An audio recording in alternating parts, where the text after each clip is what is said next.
absolutely no chill, huh? Well, all right, there we go.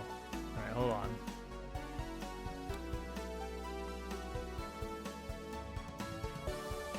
Okay. Gotta get this so quiet, I guess. I just need to turn up my headphones, really, is what it is. I bet you have. You made it, Willow. You were there this time. It was your turn. This is what the people are here for, is me biking. Great, cool, love it. Well, let's at least let me put the robot on. So that people that come in have something interesting to see. And then I've turned this on. There it is. Great. I mean, it doesn't matter. It's still on. It should just automatically go on the bike as soon as stream starts. Just save everyone some time. Unbelievable. Unbelievable.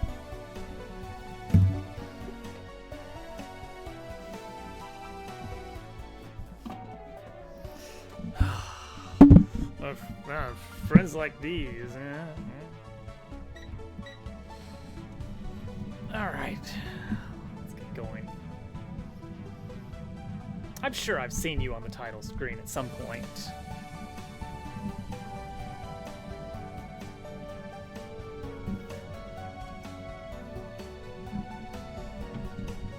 Like, almost certainly. How is everybody doing tonight, by the way? Monday, the week starting off strong, I assume. I'll double check, but I'm pretty sure you're on there. Oh, there's a pig. There's a cheeky pig.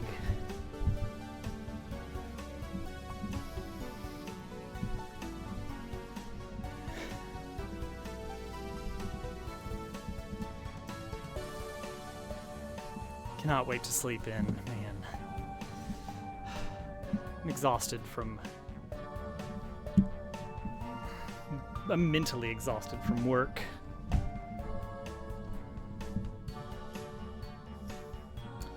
Yeah, it was quite a Monday for everyone.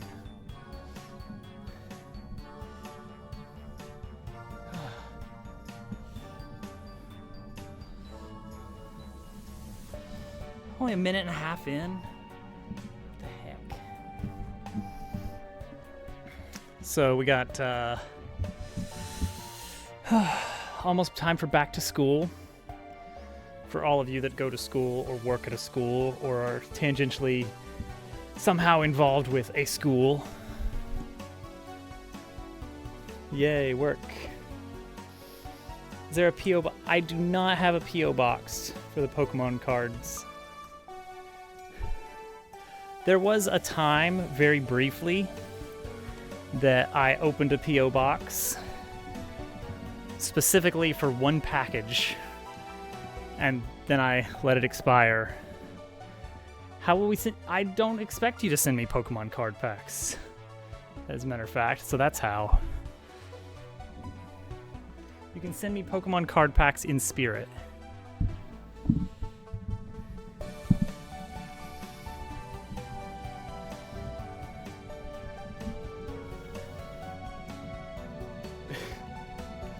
Oh man, just pull an alley.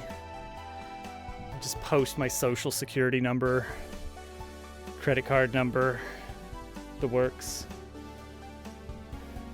I swear, I've never met anyone who is less careful about their personally identifying information, except for Allie. She just casually drops her entire full name, city, state, well, province.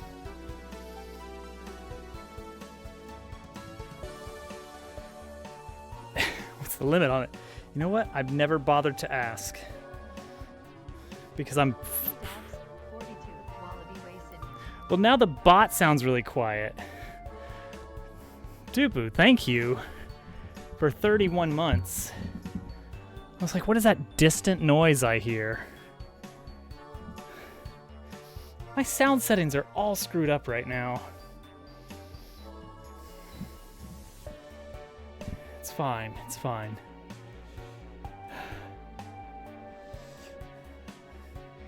You don't know that. No, the reason you know that... Yeah, there you go. Nevada, Australia.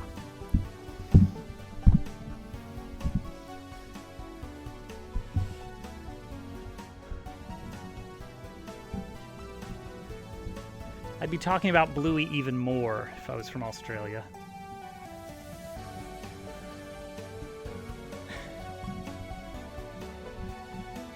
For real life. Oh man, Dupu. Every time Little Toadette's got an episode of Bluey on, I'm like, all right, if anybody's gonna watch one episode of Bluey, this is the one they should watch. And then another one comes on, I'm like, never mind, this is the one. This encapsulates everything. It is.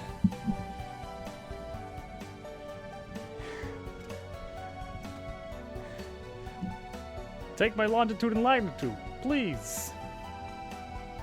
I want to send a snail. It will slowly go towards your exact location. The quintessential Bluey, exactly. Because everyone cites Sleepy Time as the best episode of, like, animated media. And it's like, it's not a very representative episode of Bluey at all. Like, it's good. And the music, they used Jupiter from the Planets suite, but rearranged to fit into like a 9-minute cartoon. They do a lot of classical music referencing while still adapting it for the audience. But using Jupiter, it's you're just like, oh my gosh, I should be watching this in a theater. This sounds so good. Yes, typically Jupiter would be preferred over Mars. Kids can't handle the 5/4 time.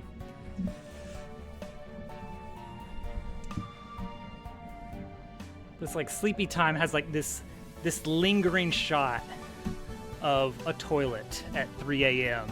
and it makes you like, oh, this is so heartfelt.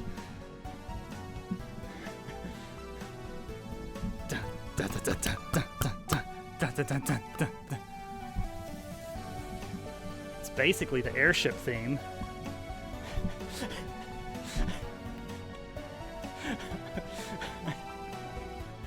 And then he Bluey's all over the place. Oh man. Flat Pack was the one that she had on the other day. And that's really good with some like heavy allegory for humanity over, you know like the opening of Civ 5, like that opening movie for Civ 5. I think it was Civ 5 with Baba Yetu. And it's like showing humanity's accomplishments over eons and then looking ahead towards space travel and it's like, oh wow, and you get this feeling of excitement about being part of something greater. That's Flat Pack. That's the Bluey episode Flat Pack. Is they condense the entirety of humanity to a 9-minute kids segment. I don't remember what music they use for it, but it's very triumphant and heavy on the brass, which I appreciate. Okay, 2 more minutes of this. Yes, they do actually, yeah, they do throw out the word cave dogs. It's very confusing. Bless you.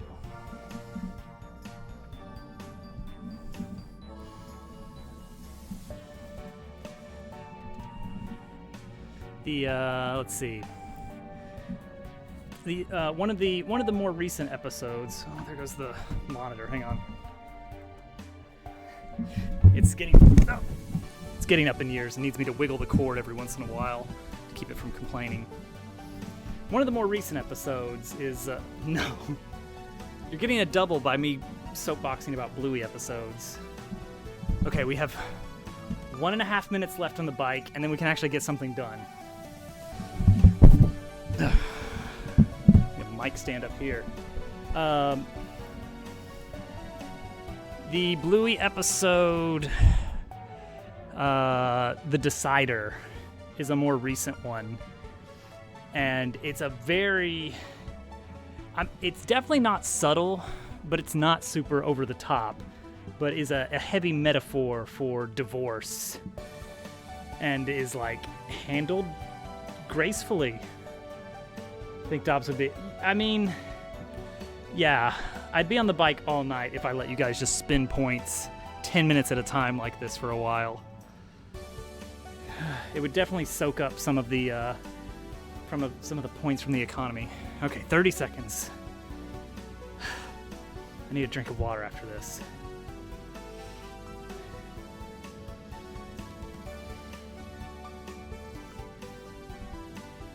Oh. Where'd that pig wander off to? He's somewhere off screen, I'm sure. Oh, there he is. Making his appearance. And 10 minutes.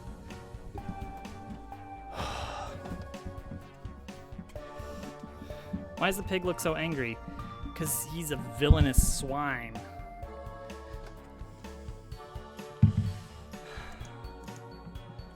Just look at him.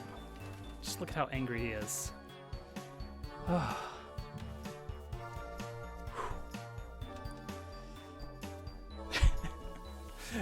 Riding a bicycle earthbound style.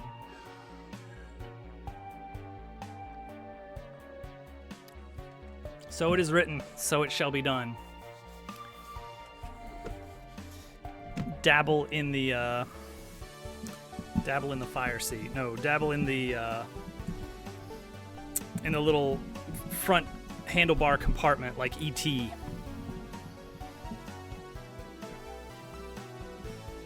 Okay, let's get this up here. Let's correct my layout desktop so I can see again. Hi, everybody.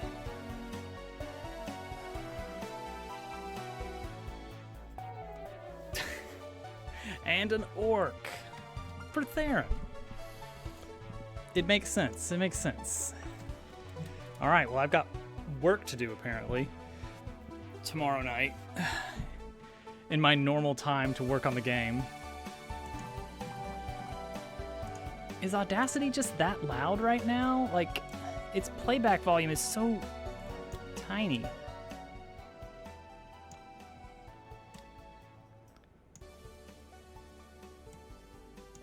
Okay, let's do that. And that. Bring that up a bit. All right, test against the soundboard audio. Still sounds pretty ridiculous. Okay. All right, we're going with it this way. All right, is the music audio crazy for you guys? Okay, turn that off. Turn that off. Like, I can't tell. I'm gonna turn it down a little bit more. There we go. How's that? How's that? We're working on the hub today. The hub is not looking super hubby yet. So the current idea is let's build a little shanty house and then stack a ton of them together. So this is going to be mostly cobbled together with like pieces of corrugated metal. Wood, I'm not sure about. Like, where do they source the wood? I mean, I guess we can do some kind of wood texture, right? Does the house have to be made of metal? It doesn't have to be entirely metal. Yeah, if we're doing stone, it's probably going to be concrete, but that implies like cast concrete, like that it was cast into shape, which doesn't really fit. Like, why would this underground area I can see some like large walls cast of concrete. Kind of like some of how this ground is supposed to look vaguely concrete. Stones or bricks, I think material-wise, it would be difficult for them. This is probably me overthinking the construction of this fantasy world. Stones seem like they would be difficult to source. I could see like a sheet of chipboard or plywood, maybe just some random salvaged planks. It's tricky. It's definitely tricky. I think what we need is we're gonna make our own. We're gonna make a separate scene. So I think we said that this is 3. This is a 3 by 3 by 3. Can the house have vines? We can add a little bit of vines as a treat. I did add some vines to the trial room. Yeah, there will be districts. Oh, and I added a little catwalk over here with what appears to be a door of some sort. I moved the panels over to the left a bit more so they would contrast a little better with the background, because the background's kind of lighter in this zone. I know, aren't those fans nice? I love them. I love how you can see the long elongated shadows. It's very fun. It's very fun. Some leafy plants here, stolen from Frogtown. Frogtown models. Finally got the valves in, so that's fun. Speaking of, I do need to change those. The number to display should actually be current room index. There we go. So this is something fun, which is right now the valves are all at 0. And then you go through and you clear out your enemies. You debug your way out of combat and get to the next room. See, this is a nice little view with that. I do want to add more clutter eventually. I'm really liking that cluttered look of just like a bunch of stuff everywhere. And now the valves read 0001. That is actually the representation of what room you are in, like what combat room you are in. So 1, 2, 3, 4, 5, 6, 7, 8, 9, and then 1, 0 for 10, 1, 1 for 11. Yeah, it's pretty useless as it turns out, because you actually have to like look at it and be like, okay, now I know what room I'm on. So it's a little silly. I'm considering, what are they called? Nixie tubes. You guys know about Nixie tubes? Let me see here.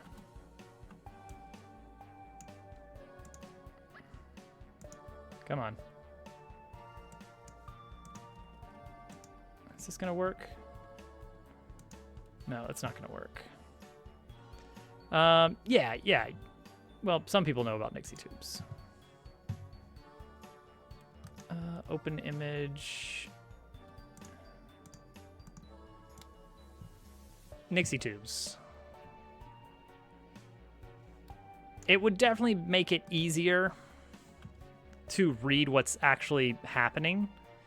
I could have a display on the wall somewhere, big numerals, and this could be, I don't know what. This could just be random, even. Thought they were just bubbles. No. They're a thing. They're a for realsies thing. But for now, it's just using the number. What about the seed? I could put, like, if you do the infinite tower, it could have a random seed that you can always read off of the thing. That would be an interesting use of that. I'll find some use for the valves, for the gauges. But for now, we'll leave it as is. All right, let's make a new scene. This is shanty house block. This is the music that's going to be playing in this shanty town. It doesn't sound exactly fitting, but it will work. All right, so it is going to be a static body. Ooh. Yeah. Hang on now. Yeah, that's fine. Collision shape. Box of size 3 by 3 by 3. Add a mesh. Mesh is also a box, which happens to be 3 by 3 by 3. Texture of that mesh, we are going to use, I don't know what our base is going to be. Like, come on. Oh, because that's the ping. I need to make an actual texture out of that corrugated metal. Okay, that's doable.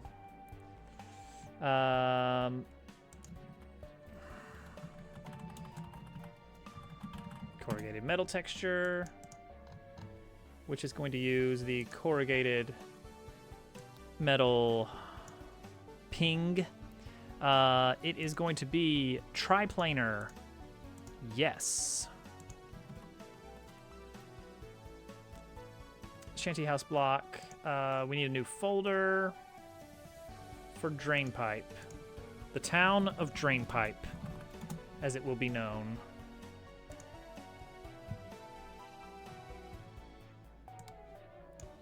Okay, so there's our starting point there. It's not much. Fittingly, we're gonna slap things onto it. Okay, add another static body. This one's gonna be a little bit smaller. I could make this a single collision, but it's fine. It's fine.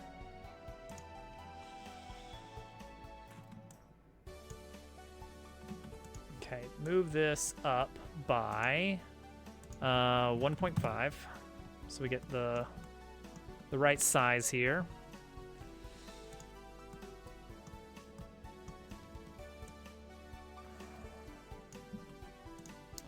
Okay, so Y size is going to be fairly small. Let's go 0.2. These are going to be 3 by 3 for now. And now add a mesh instance. Copy this box shape. Oh wait, but it's not a box. Mesh uses box mesh, not box shape. It's silly, but I get it. As long as it matches, then we're good. Okay. Give it the corrugated metal texture as well for this roof here. And now we're going to slant it down a bit. Wait, not that. The whole static body. Like that. Now here is where things are going to get dumb and make me feel, oh gosh, I just hate how, like, I get why it draws it that way, but I don't love it. Okay, so I think it makes me want to actually build it out or something. I don't know. What other mesh options do we have? What else do we have? Prism. Well, maybe a prism. It's a very simple shape, but I don't think I want to do it in actual Blender. Collision shape is fine here, I guess. It's really the mesh that we need to change. So let's try a prism shape. What can we do with a prism shape? Is there anything we can do with a prism shape? Anything? No? No? Nothing? Not a thing? Nada? CSG shape, maybe? Can you do a CSG straight from here? Probably not, right? No.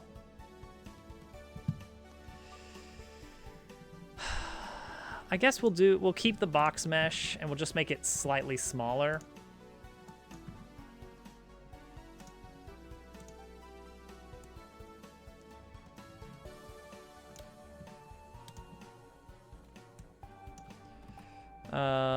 Because really all I need is for it to be within the confines, and then we're going to patch everything else up with other shape things. You shouldn't even see it from that side. This can be larger, even, if we want. Or this mesh could be smaller.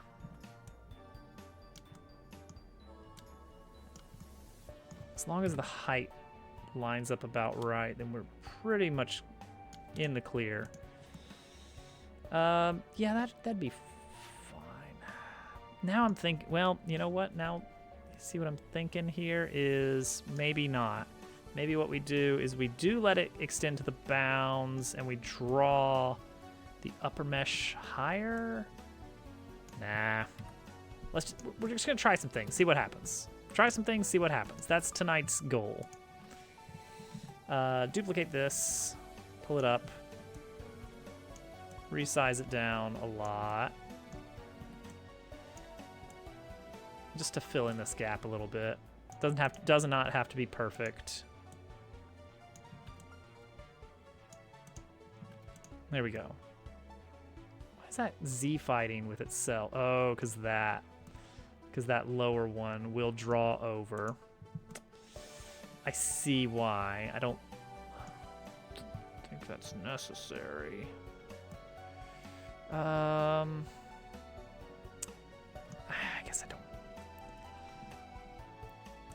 All right, get rid of it. This could be replaced with a. Honestly, this mesh doesn't have to be a mesh. Let's replace that with just a. No, let's replace it with a plain mesh. Yeah, classic plain mesh.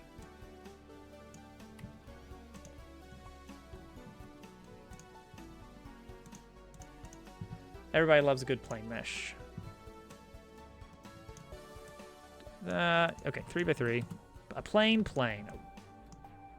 Regular old, single-sided. Can't even see it from the back there. And that's perfectly fine. Okay. I mean, we could let it just...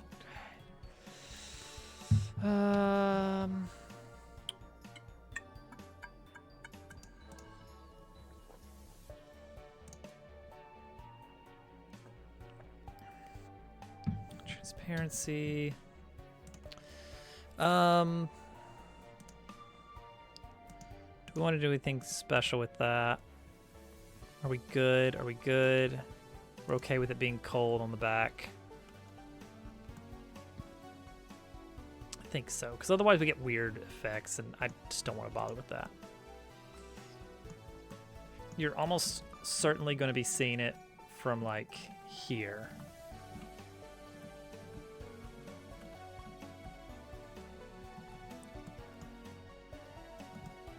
Okay. Let's add some random crazy shapes here now.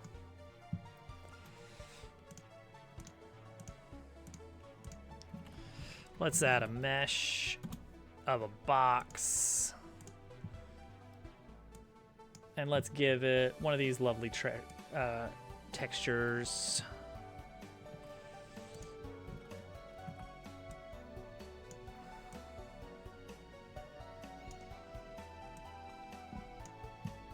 Let's flatten some things out. Make some wooden boards here. Let's see here. So how does this work? Okay, leave that alone then. Yeah, we can just slap some boards, make some thin boards of different sizes, very mismatched.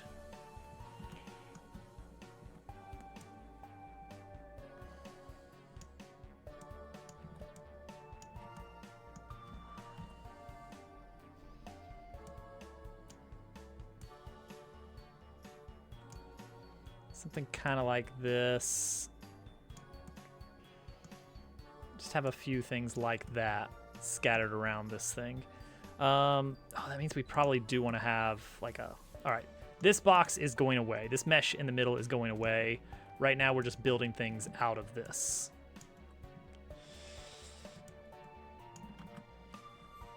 And that is totally cool.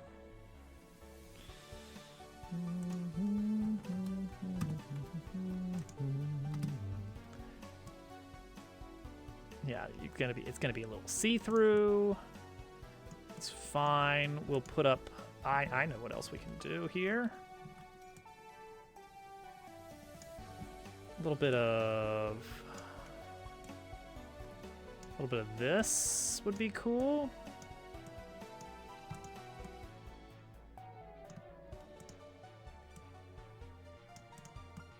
That's some fun texture. This one, we've also got dark planks, which are triplanar even. Okay. We'll just do that. That's a good one right there.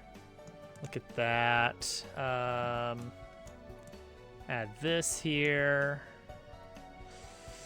Some kind of little door in the front, but like something that reads as a door that you can't necessarily use. Not 100% sure what that's going to look like.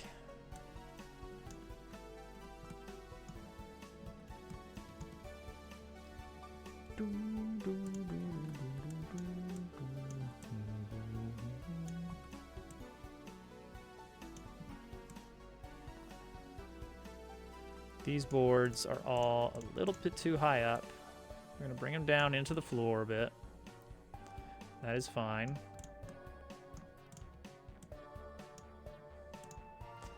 Make sure to whimsy it a bit here and there. No straight edges. No straight edges ever. Everything wonky all the time.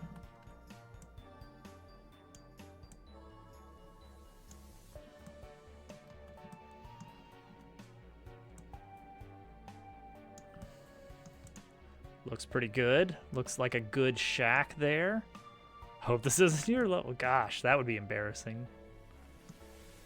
Can you imagine?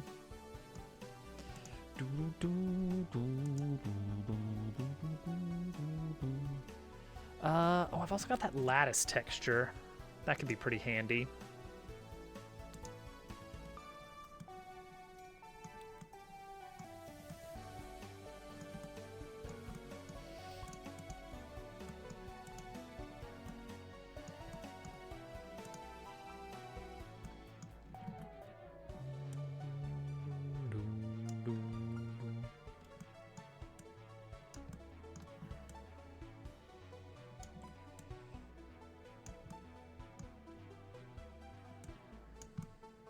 Okay, let's see what that would look like here with the lattice. That could be very good for some stuff. What else do we have? Shingles texture. That doesn't. No. That's pretty good for like. Well, no, because that's gonna match the floor texture, so we don't want to use that. Definitely not. That could, burlap texture could be pretty good. It's a sort of nondescript, weird, ugly brownish color. What is this? What even is this? Oh, that's ground texture. Let's start with this then. Seaside Shuffle. Whew. No!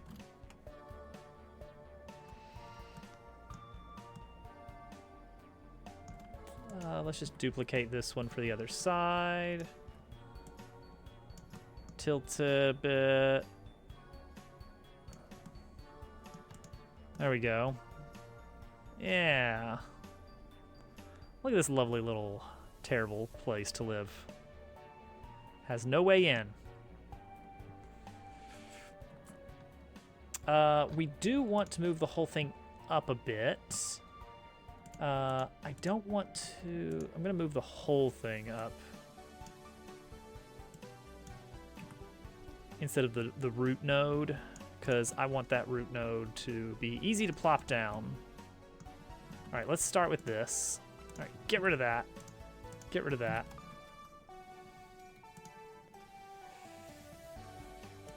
And let's try one of these. Let's see how this turned out.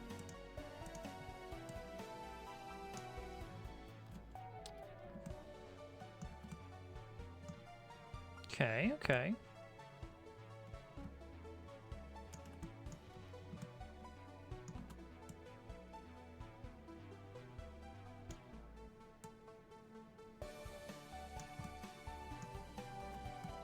All right, that's not bad.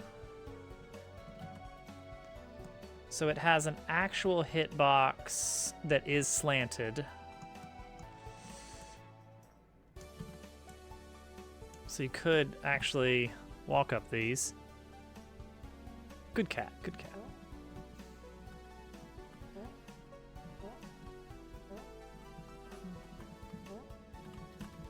So if you were just jumping up, you'd have a harder time getting up because it is actually slanted towards the top. That is a believable height for a door. So these will be the nothing is actually here kind of buildings, I think. We need more varieties because that's gonna get real repetitive real fast. Kind of want something darker for the inside texture. How's this? That's more, you know what? That is actually reasonable. And now that cuts through. Cool. Very cool. So let's take this. Kind of tilt that a little bit more. Just get that up a little bit. Cool. Cool, cool, cool. Love it. Just make it black on the inside. Let's see. What can we do with maybe like not full black, but I want it to distinctly read as like there is not just a void. So maybe something like just recessed wood of different color. Well, metal. That's it. It's metal. And then that way you don't get the metal reading behind in the cracks, which is good. I actually want those cracks to be a little bit bigger.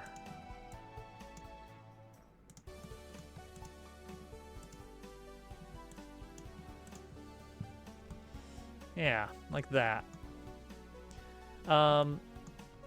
Here's a dumb idea. To reduce repetition, what if we create a bunch of these little planks and somehow we dynamically decide which ones show up and which ones don't? Like, don't make it something I have to actually feed in a seeded number, though. Like, use the X and Y coordinates modulo something so it's consistent. Every time you load the room, you get the same randomized stuff. Exactly. So put this in here, put this in here. So we'll make a bunch of these at different predetermined locations that look okay. Like, doesn't matter how many of them are there, they look okay. And then they will be randomly shown or hidden.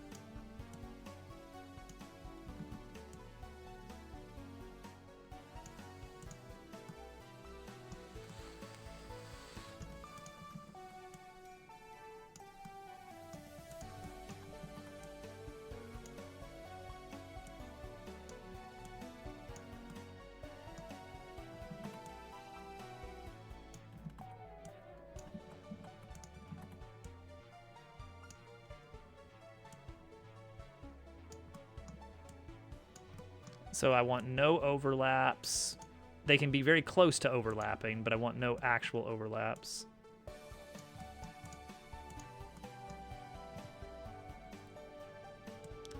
They'll be, so to start with, I want to have the sort of stuff made of salvage is kind of the theme that I want to start with and kind of branch out from there. I don't think there's really going to be a nice part, but the individual constructions may get a little bit more structurally sound in other parts of the town.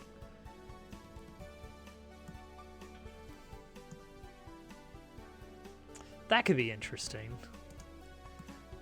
Let's see. I think I want to limit it to one area. Like, I do want to make it tiered for platforming purposes. But I think I want to have, like, the nice part of town and, you know, the port zone and the, I don't know, whatever else there is. Who knows what all there is here? I certainly don't. That's a lot of planning. You expect me to do that much planning in advance? Yeah, seedy area. You get it. You get it.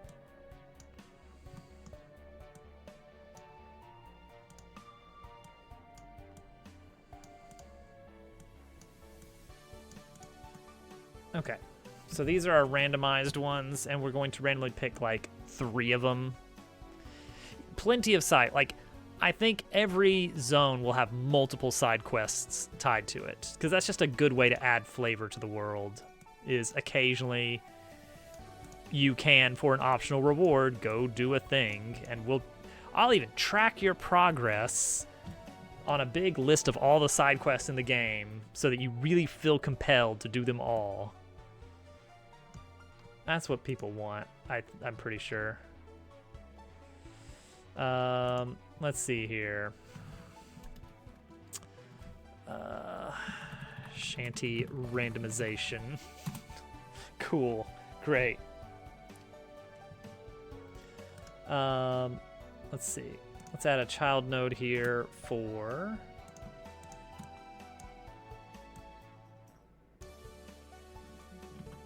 No, I want this to be in here. There we go.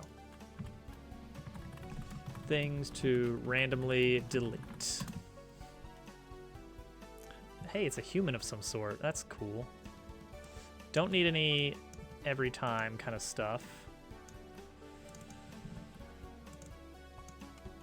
Let's see here.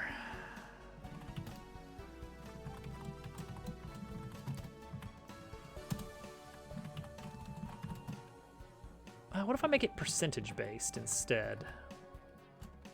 So let's see, we want to do a seed. So let's just start with this. So we need a random number generator, okay.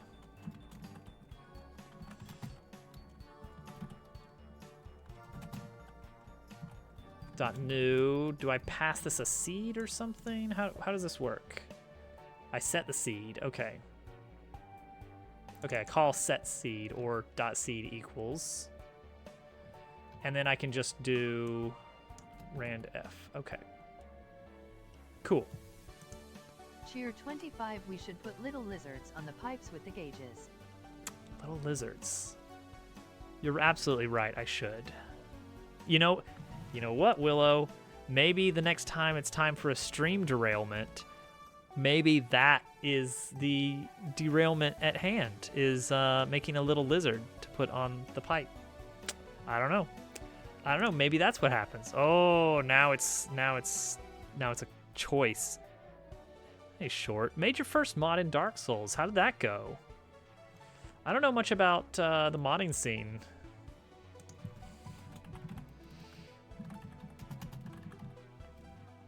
It was a mess getting Havoc files to convert. I see. What? What do you mean?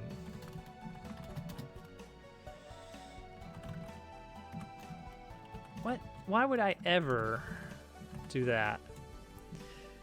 I think the only time I've ever actually gone through and modded a game with their intended system was was it was Darkest Dungeon.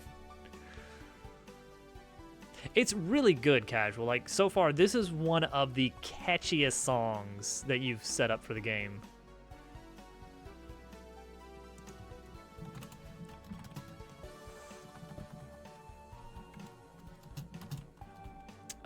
Let's say 90% chance to delete, 80% chance to delete. All right, there we go. Easy. So now, only the devs get. Oh, those devs. Leaving us with the scraps.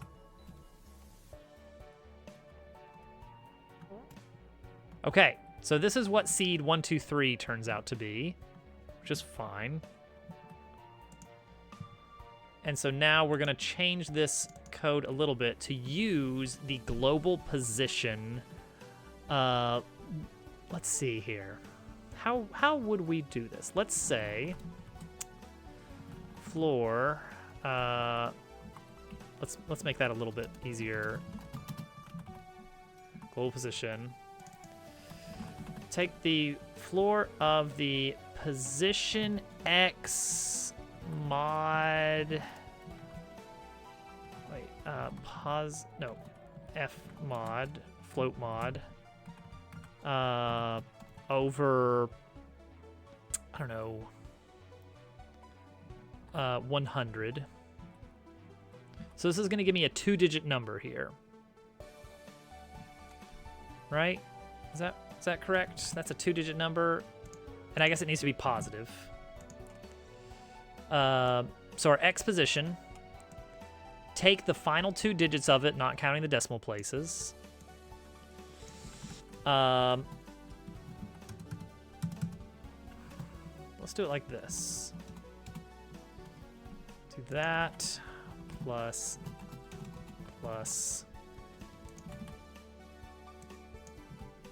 Y and Z. So our final number is going to be something like, let's say our position was 310, then it would give me 10. And then the Y position was like 5, then it would give me 05. And then the Z position was 1092, then it would give me 92. And this would be our seed that we use. So it would be unique based on the position, as long as nothing is really like within the same 1 unit. And they're 3 units wide. So look at that. Look at that. We got 3 different setups here. 1, 2, 3. Let's decrease the chance of deletion though, because that's pretty harsh. We're working on the hub world. There we go. Look at that. Look at that. A little bit of variation. Yeah, yeah.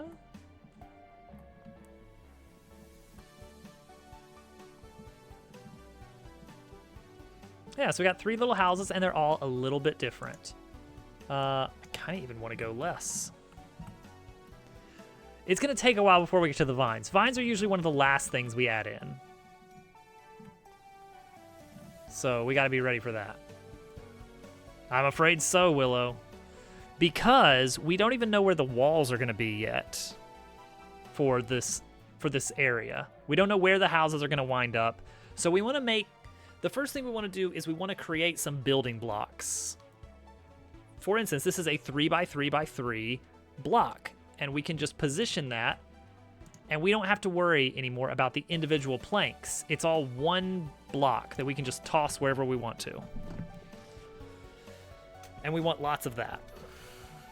We want lots of those kinds of things. Wood. I mean, this is already made of wood. Put one on top. Yeah.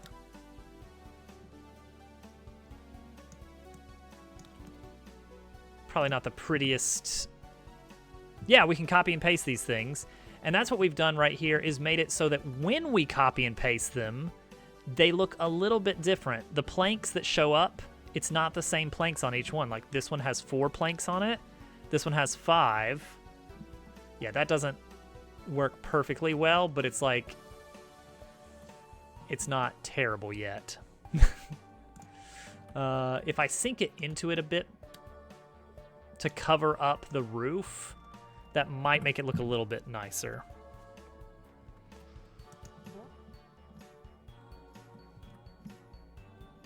Like that. It's okay-ish.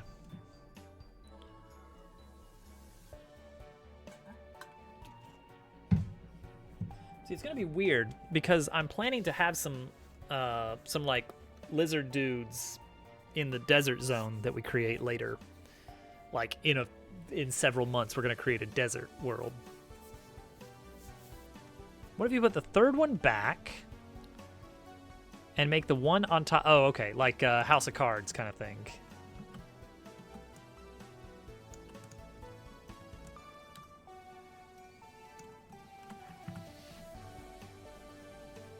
I know it's not centered.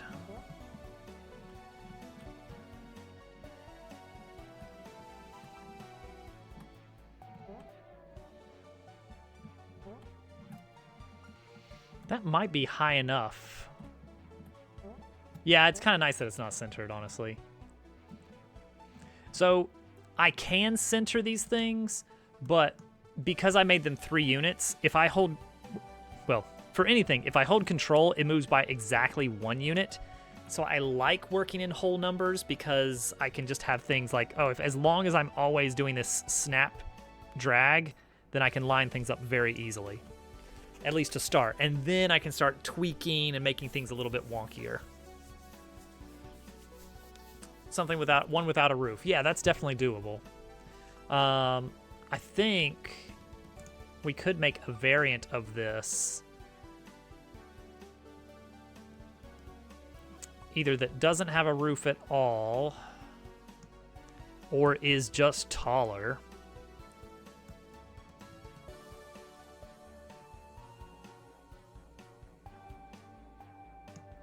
Like, I mean, I guess technically this inner mesh here, if I take that out, well, no, you'd want that. You want that. You definitely want that. But yeah, this roof, just to play around with it, we can remove the roof from one of these if we need to. Actually, what about...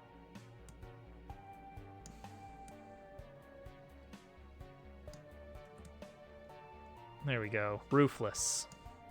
That's what it looks like with no roof. Perfect. Well, that's a good idea. Actually, making one with no door would make a lot of sense if I wanted to have it, well, no, because then you get this middle zone. Yeah, maybe a 1x2 with no door. Because then I can kind of merge it in with one that does have a door. So yeah, let's make a new version of this.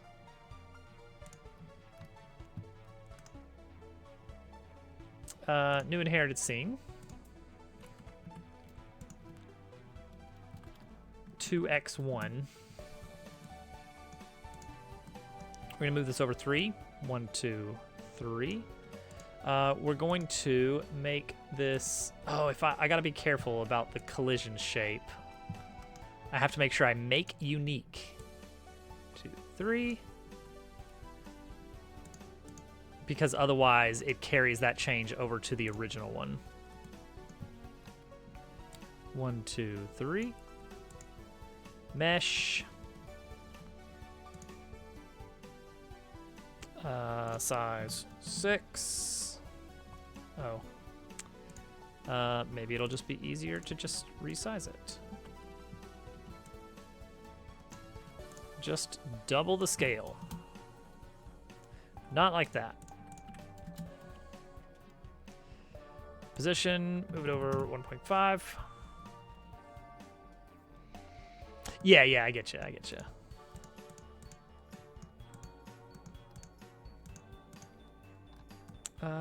What was this block here?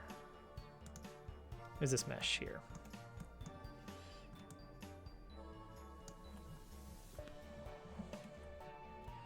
Ooh. Okay, that's, I believe, exactly where we want it.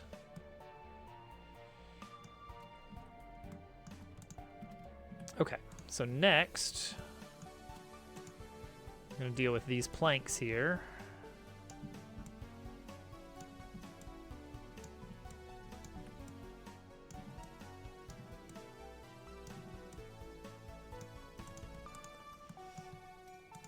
Ba, ba, da, ba, da, ba, ba.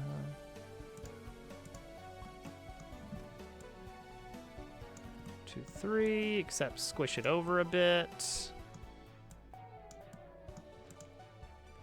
And then these guys here, you better believe that they're getting duplicated and slapped every which way.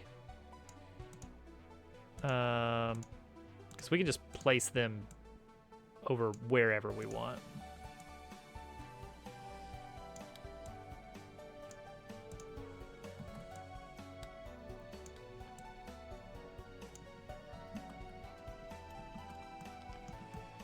Oh, there you go.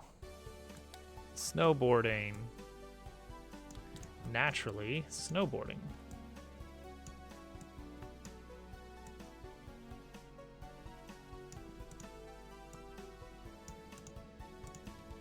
Can kind of spread these out a bit more than the last one. There we go.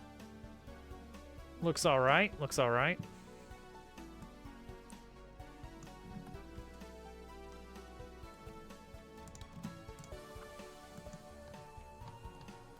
All right. So now we got a second one we can throw in as well. So let's throw it in.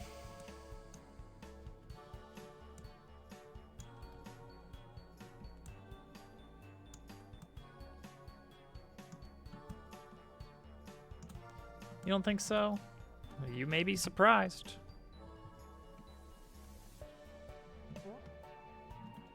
It is impossible. It is, in fact, possible to turn more than one time around.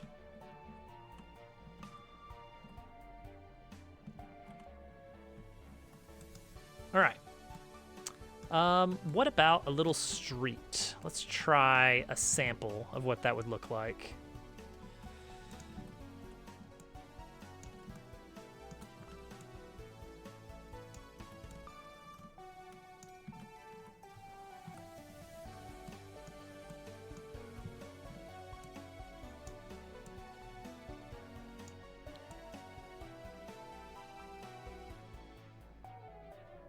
That already looks kind of cool.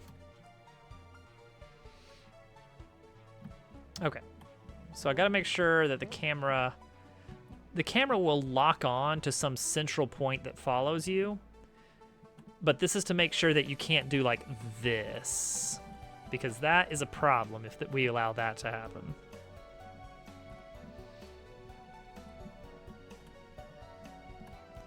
Or have something, I don't know. I don't know exactly how we're going to handle this, but we'll find a way.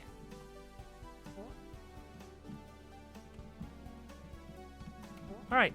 Yeah, we can actually start making some basic streets and stuff with these kind of blocks.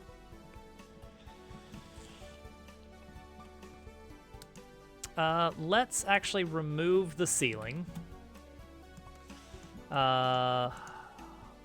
Get rid of the water mesh for now.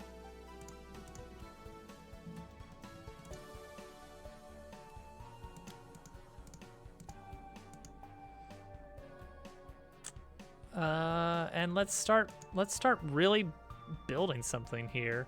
So we want to make sure that we have like a starting height that we're aiming for.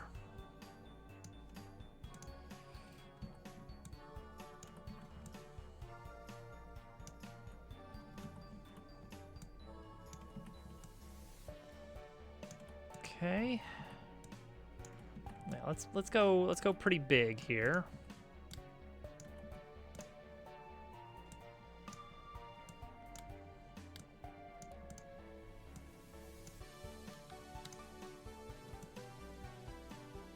Okay. Something like this for the starting quarter. So, Thousand Year Door had, let's see, which zones did it have? And I'm talking about actual separately loaded in areas, because some areas had like multiple subsections, I guess. Rogueport has the port, the main square. The port has basically nothing of interest that you're going to come back to many times. It's purely just the door to one of the worlds. The main square, however, has the item shop, the only place in the game where you can cook items. It has the inn. It has the badge shop. It has a random merchant that sometimes just wanders around in front of the square. It has probably about 4 or 5, let's say 4 NPCs that just kind of wander around that you can talk to for flavor. It has 2 flavor houses that are just used for side quests. It has the tavern, which is kind of below the inn, which again, it's used for quests and flavor. But that's a lot in one loading zone. I want our districts to be basically analogous to these different loading zones of Thousand Year Door. Bug Fables is not, as much as I praise the game, it's not the example that I want for this. All right, so here's your port. This boat isn't even here most of the time. But that's it. That's it. Like, you can get to a secret spot later in the game to get a treasure, and that's about it. That's the entire first zone that you get to. Main square. Main square. It is size-wise fairly small, but you've got cooking, item shop, badge shop, inn, tavern, and then the camera does a weird little swoop around for side quest. This one you can't even, okay, you can't go in. There's just a guy here. Yeah, that's it. That's all that's here. Iron Bacteria, you know. Hey, Slav. No, this isn't my game. This is Thousand Year Door. This is us looking at Thousand Year Door. We're just looking at the stuff in the hub world for Thousand Year Door and talking. I'm basically trying to drive home how little there actually is. East side. You can't go to the west side at the start of the game. You get there later. Again, there's not much here. There are 5 buildings you can go into and a little back alley. You can also get behind this area. There's a little house back there you're allowed to go into. But when the game starts, you are soft blocked from going through here. There's an NPC there that's meant to be like, oh, you don't want to fight this guy. You can't get through him. You can, but it's kind of to deter you from exploring too much from the get-go and kind of funnel you in towards the actual plot. So really the only thing you could do here at the start of the game is visit your main NPC guy. Oh, he actually has the map on there. There's a lot of detail in the game. You can't make out half of these textures in the actual game. Oh, they're just slapping textures onto things, being like, yeah, that's a book. That's a book now. Yeah, so that's all that's here for now. You will frequently go to this place, and this place is for side quests. Lots of side quests here. That's like your side quest hub. It was not a pizza box. Look at this clever use of textures. They even made. See, that's silly. This is supposed to be a fun little perspective puzzle here that makes it look like it's just a blank wall, but you can pass through it. Okay. Yeah, we will need objects to lay around, and I have made barrels and crates and all sorts of things for an area that I haven't actually shown off on stream, which is nice. Got to keep a little bit in my back pocket. Eventually, you get access to the west side, which has Flavor House, gambling. Second item shop for different items, and this one is like plot important. And that's it. That's it for over here. Plot, and then the train station. So the hub world is fairly snug. It doesn't have a lot going on. That's the hub world. If you want, you could maybe count the underground as part of the hub world, because there is a little bit that goes on in there. There's a separate shop and some other like vendors and stuff. But yeah, there's not really that much now that you look at it. So here's the big thing, and actually I should have shown this off. Yeah, show me. I want to make sure that we get stuff like this sort of jumping across gaps to get to secret spots. There's a shine sprite over here. No, a star piece over here. And there's something back here as well, I think. I want those. Also, there was one item that's here in the original, like way up on top of here, and in the remake, they moved it somewhere much easier to get, I think. Which is very nice of them.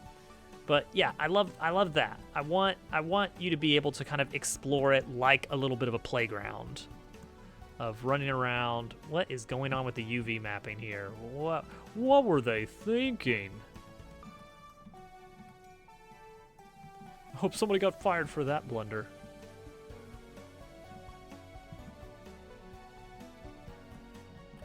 Also, there's a secret door here. Oh, they don't have the interior. That's weird. But they do have this interior. Yeah, I can do so much better than this. Exactly. I can think of details like tiny bits of grass growing off of roofs. And little missing shingles. We're not even gonna have shingles. All right, so anyway, that's the assignment basically. Is lots of areas to run around and explore. And I need it to be very clear where there is something of interest. That's an important part of it. There's gonna be so much missing, it's great. I love it. All right, so the challenges here. One quick challenge is, let's say I wanted to put a building back here that I actually go into. The camera is not really built for that kind of behavior.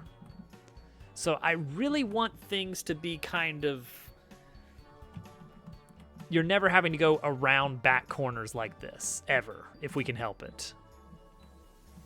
Like maybe an occasional, like, very obvious entryway into something, and the moment you go in, the camera pivots around so you don't get ugly stuff going on like that. But yeah, that's an important thing to point out.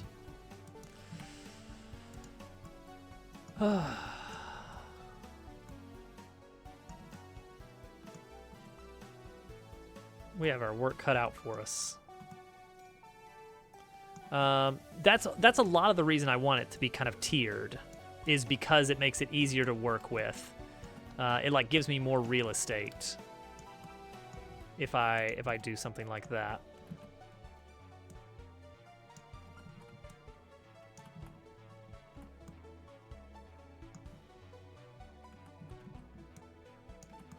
Two, 4.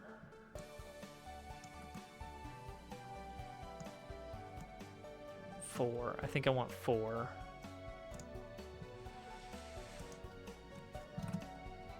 Eh.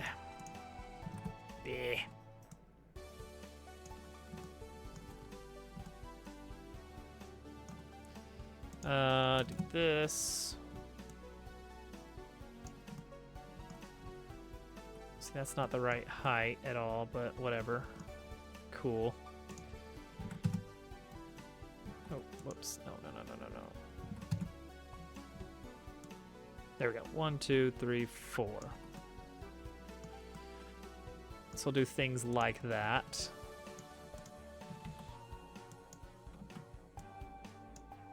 One, 2, 3, 4. This will allow us to do kind of a tiered system a little bit easier, perhaps. Don't know what this back thing is going to look like exactly. Just kind of eyeballing it here.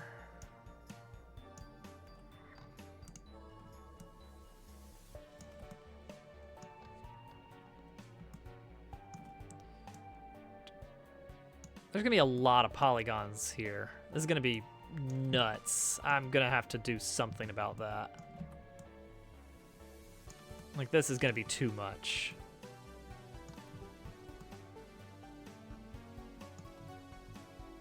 I assume.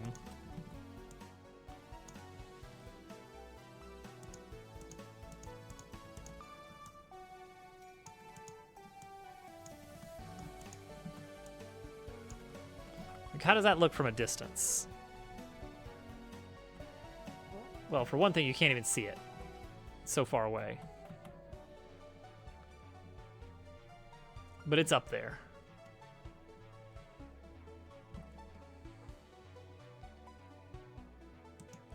See, I could totally see that being... What I do with some of these blocks is just make them triplanar, corrugated metal. Actually, I should probably make a variant of the corrugated metal to be triplanar. Let's go ahead and do that. Never mind, that's it already is. All right, cool. Great. Cool. But this would allow me to, if I were to editable children, cube, a little ugly, but I can kind of imply more,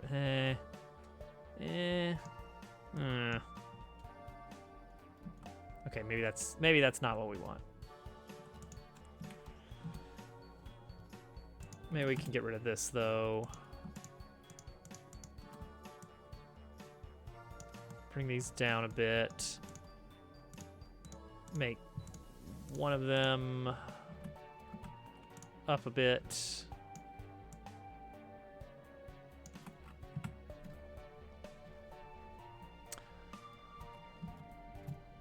Something more like that, I think.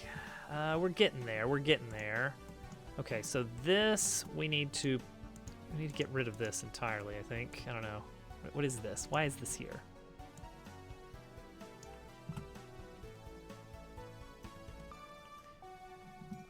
Okay. Like, is this the right side? This seems huge. Like, this is a big world to explore suddenly.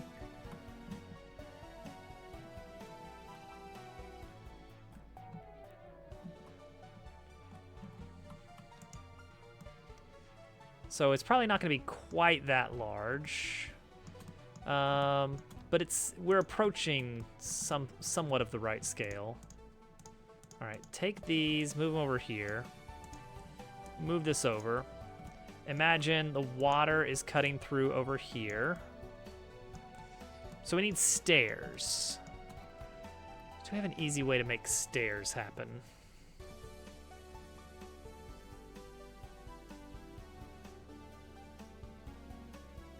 How did I do stairs for the shop? In Frogtown, room D. Did I make a shop? Is that shared? I don't think that's ever shared. No.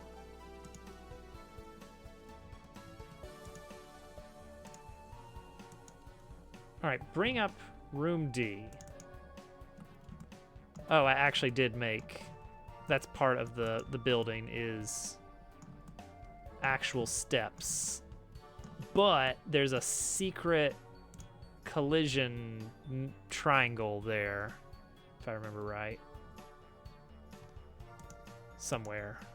Some part of this shop has this is a triangle that's just invisible. Okay, so it is actually just it's a lot of extra triangles, a lot of tries. Can we cheat it? Our choice is basically ramp or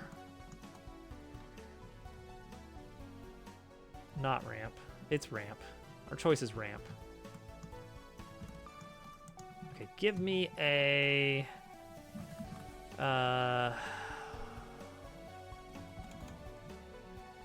give me a mesh. Let's try out this prism mesh business here. Okay, I see. What does this do? Oh, okay. So we can bake in a right triangle. So that's our right triangle mesh right there. I'm down with that. Now, what about a static body?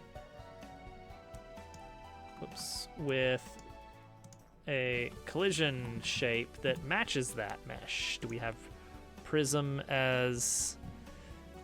Well, okay, we have convex polygon. And then we have to...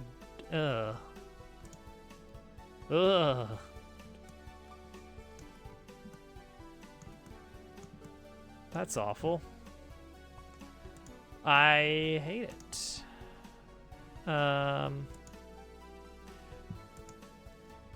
Is this really what we're doing here? Interesting.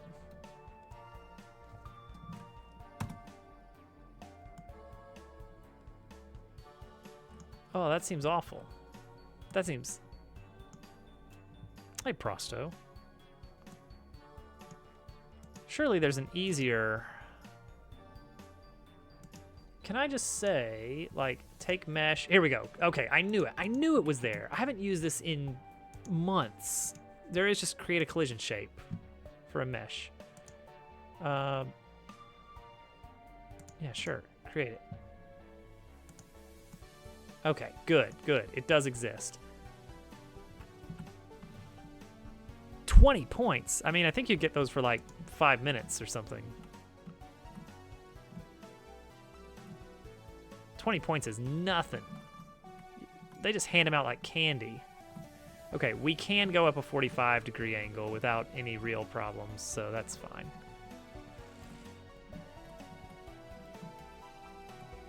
Okay, so 45 works fine.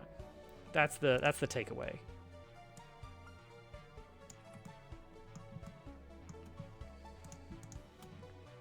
One.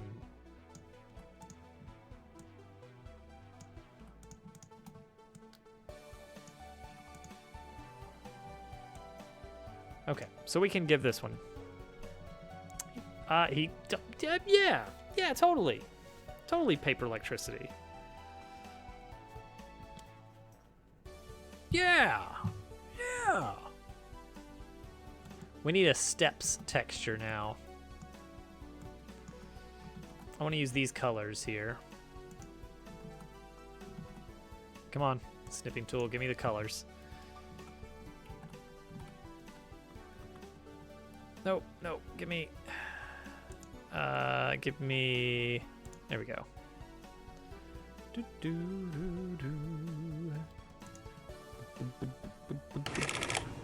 No, it's fine. It's all in universe correct, all on the up and up.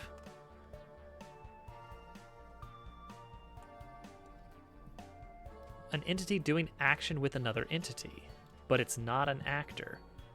I don't know of an official definition for actor. I don't know what that is. Like, I'm using those terms. I probably shouldn't be, considering how good of a grasp I have on the concepts at hand.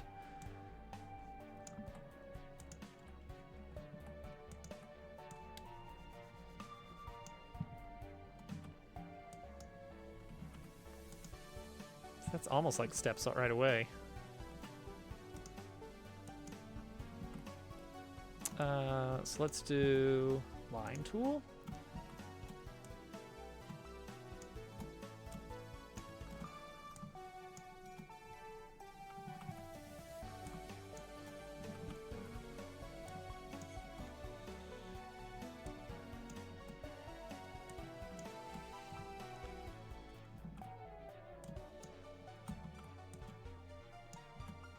Okay.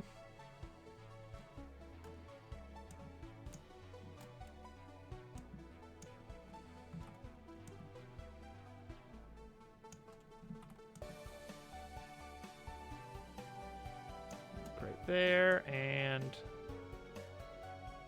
there. Yeah, steps. Totally steps.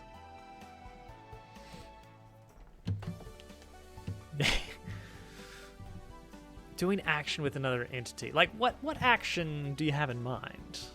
Like is the object like purely non-physical? Like it's purely a script and nothing more? Or is it like it is something else that is physically in the scene? Oops, that's supposed to be a line tool. Ha ha ha ha.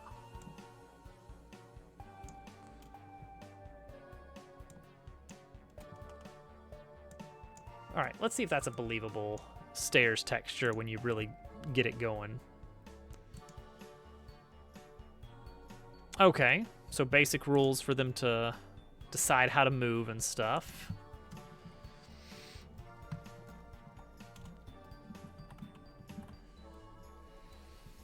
Split it on 3 phases. Okay, so thinking like a state machine.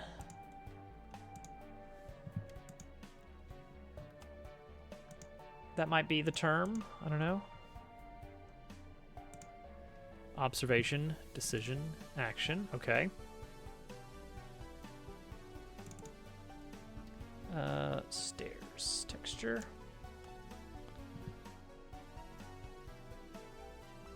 Mm-hmm. It's kind of like picking a target, something along those lines. It's moving through different phases of its action cycle.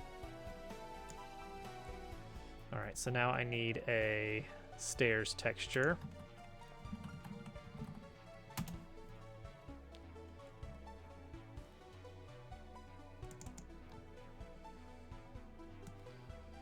Give it that.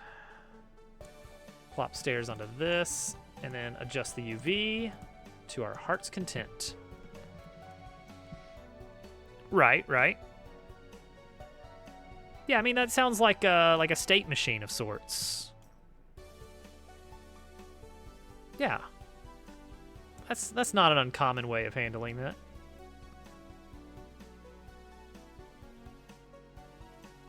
Let's do it like that.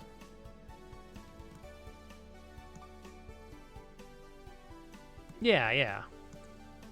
No, I like that. Okay, I can scale this up as long as it is... I'm worried about what's going to happen when I scale this up. Because I know that I want to not be... Yeah, I want to do like that. And it's going to yell at me about this. Almost positive. Oh, that's a triplanar texture. I didn't even think about that. I think we can turn off the world triplanar and the triplanar. But also, yes, move up the UV scaling.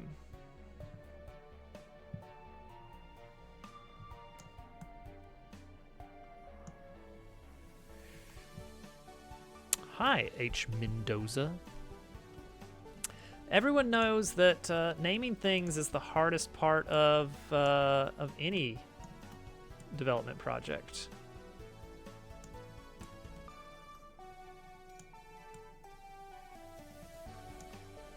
All right, that's probably okay. So the idea is there's going to be a waterfall over here. The water's gonna be running through here. Okay, that's I think that's vaguely stair-shaped enough. Maybe have 10 months to make it. Honestly, I still don't have a finalized name for this project.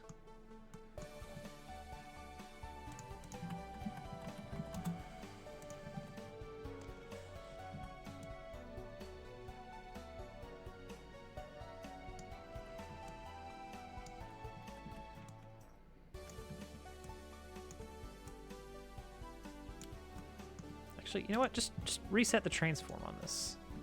Let's start there. Just reset the transform. I want to rotate by 45. That's not 45.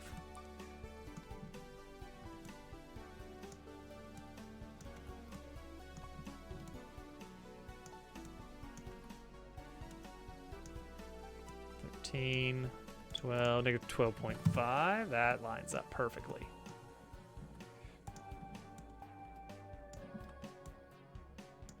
Ah, I see. I see the problem here. Okay, something like this.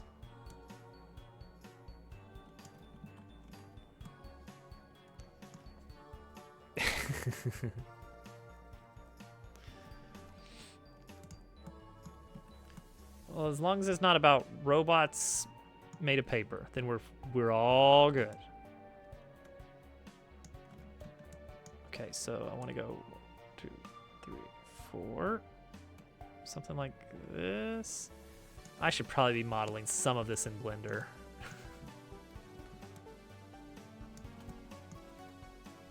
Let's just roll with that.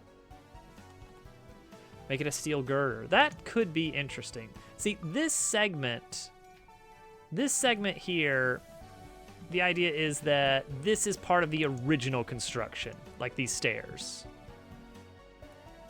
So this one, 2, 3, 4, 5. So this one is like, it's fine that it's here.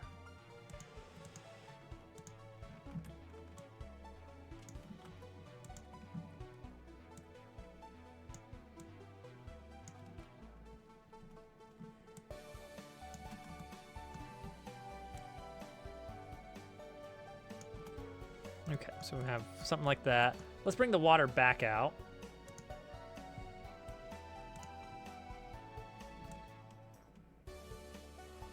We're gonna have 2 different sets of water here. We're gonna have like a waterfall going on or something maybe.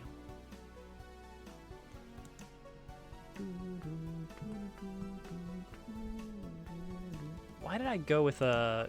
Why did I make this a triangle specifically? I did not have to do that. Like, it could have just been a tilted array of some kind.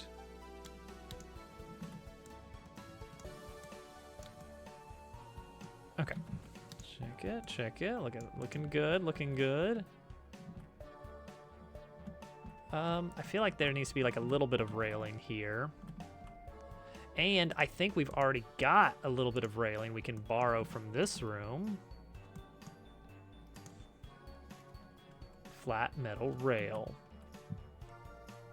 Needs an invisible block to go with it, but I think that would work out nicely.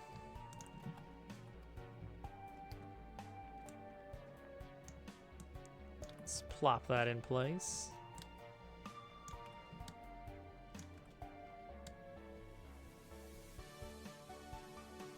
Yeah, honestly, that looks pretty nice.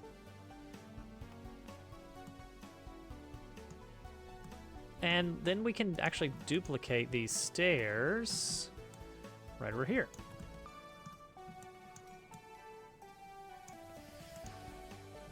Duplicate this. And hey, we've got something kind of shaping up here.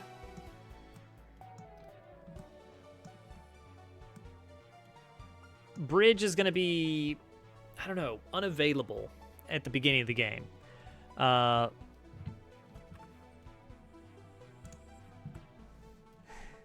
Man, I love me some in-game Factorio water. I already kind of graded up quite a bit. It's gonna get worse looking. Don't worry. Yeah, this is good. This is good. That's not good, but it's fine. We'll reduce the height of some of this stuff. Okay, we're getting somewhere here. Okay, this is what I had in mind as far as tiered, is that it lets us have a back plane without completely, like, wrecking everything.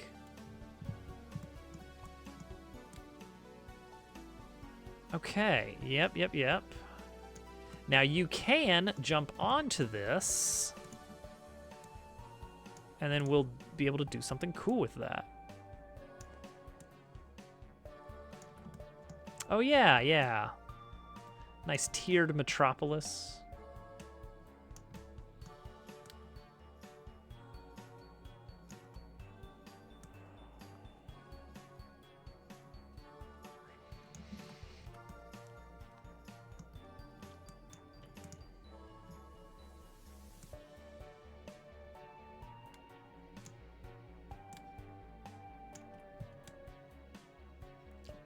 There.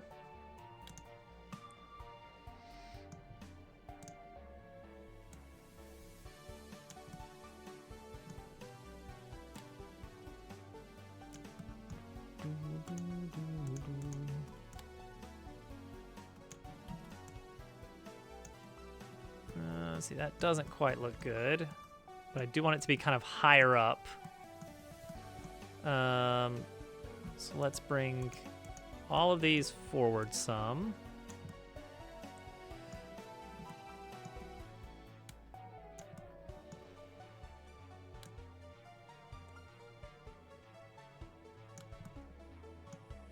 There we go. It's a little bit rough around the edges. I think I can get away with like this.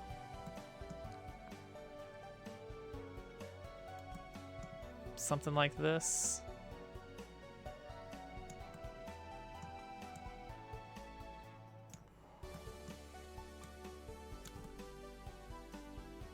Yeah.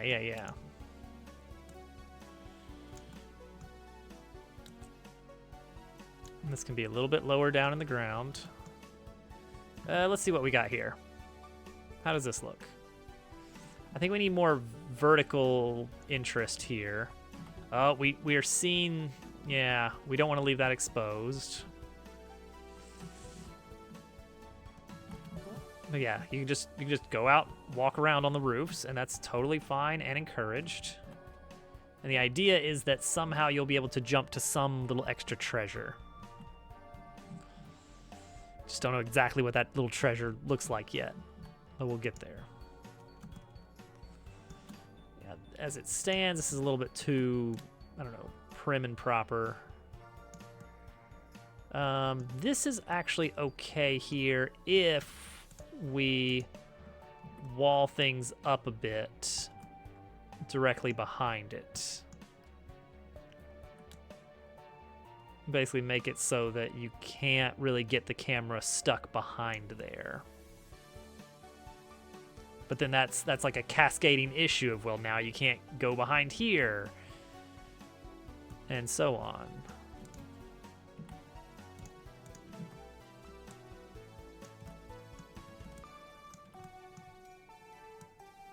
Bring that down a bit.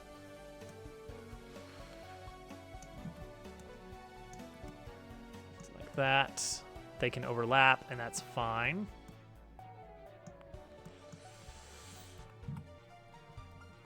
I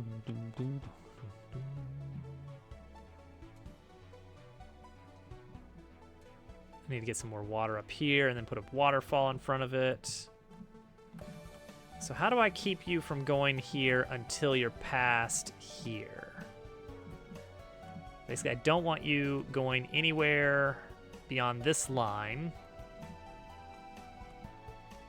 So I need some kind of arbitrary limit here, and then you get to some, I don't know, like town square looking place up here maybe.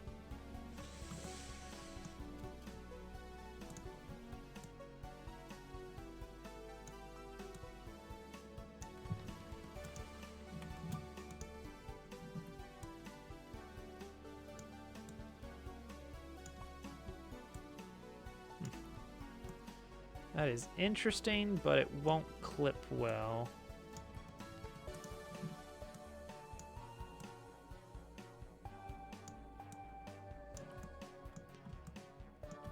Roadblock construction, the usual.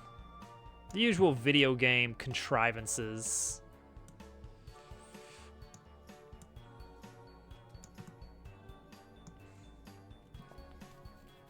Oh, thank you. Glad you like it. Could have an actual building here. Like, most of this is just filler. All right, let's get some extra water going. I think it's time for that. Okay, so specifically, we have this whole block so that it bakes in the "you have entered a hazard" code.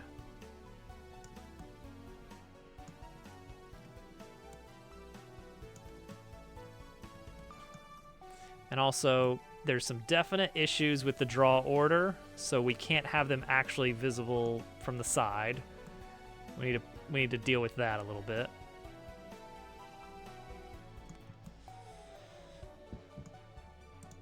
Let's see here.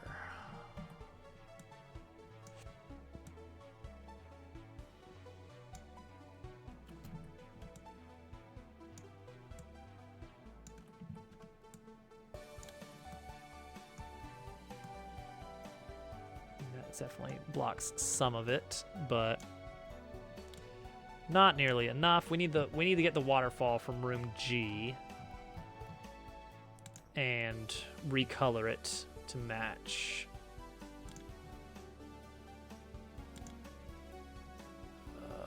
Waterfall.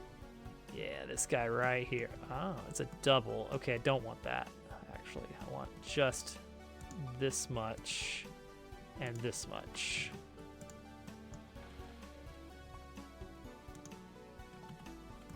Yeah, look at that. That's what I want.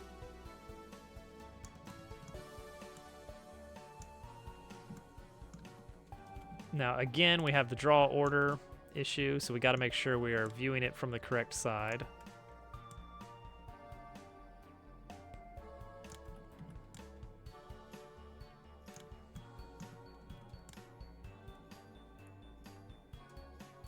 And then we got to color it the correct color. Yep, this with shader parameters, color. That's close.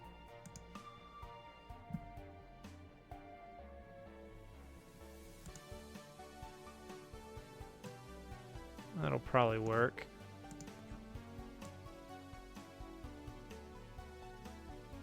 This is doing more harm than good.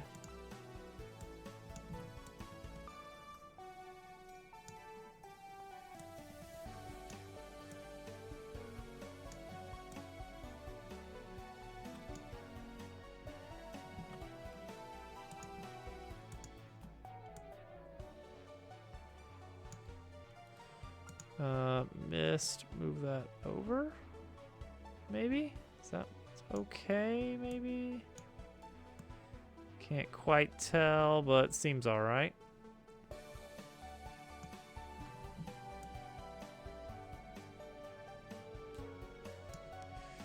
Yeah, so we may just make this, I don't know, smaller. Do like that.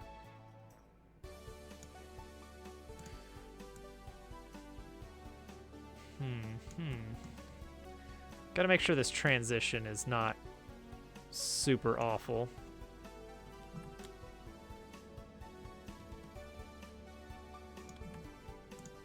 That seems okay. We may mess with that a little bit at some point. But as it stands, that's pretty good. That's a pretty good start.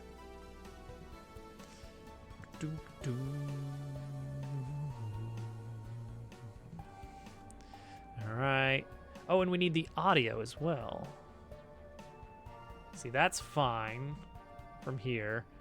You get a little bit closer, then you... Actually, that's okay. There's a little bit of a line there, but I'm not that worried about it.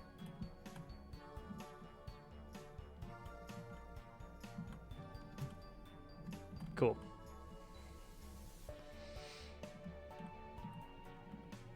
All right. Not bad, not bad.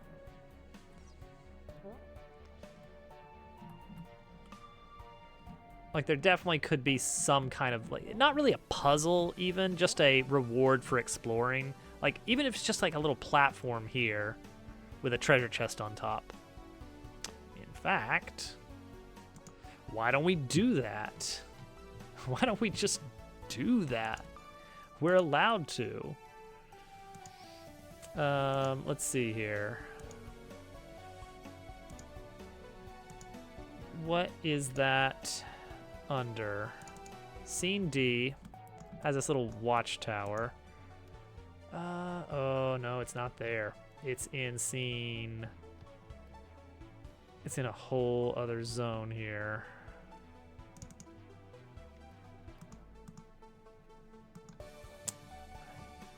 Uh-huh. Uh-huh. Wooden platform? No, surely it's more than that.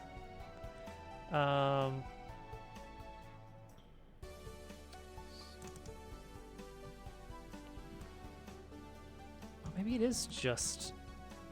Oh, I guess I just did build this out of primitives then, this little guy right here. So it is basically this. Okay. So I could just build one of these, just a wooden platform. Surprised.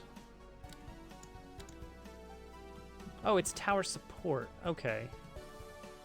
It's a modified version of the watchtower. Got it.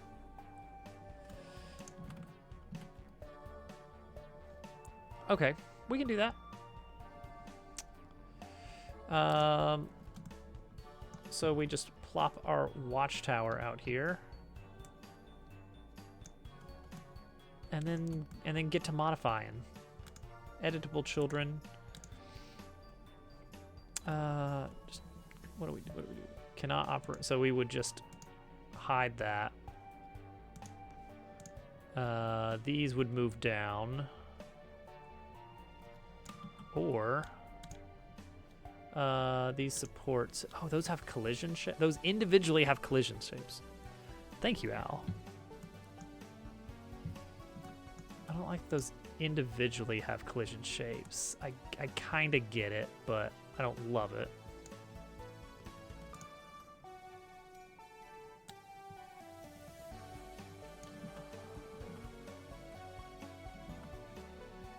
Okay, so get rid of tower roof by just plopping it underground. That's fine. These static bodies here. Oh, is this all one? Okay, even weirder.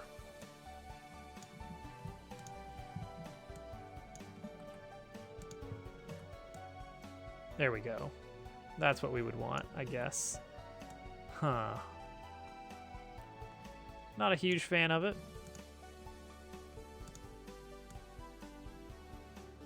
But maybe that works.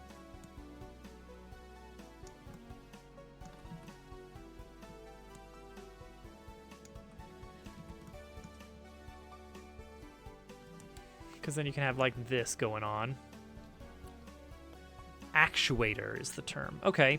Yeah, actuator, a thing that does a thing to something.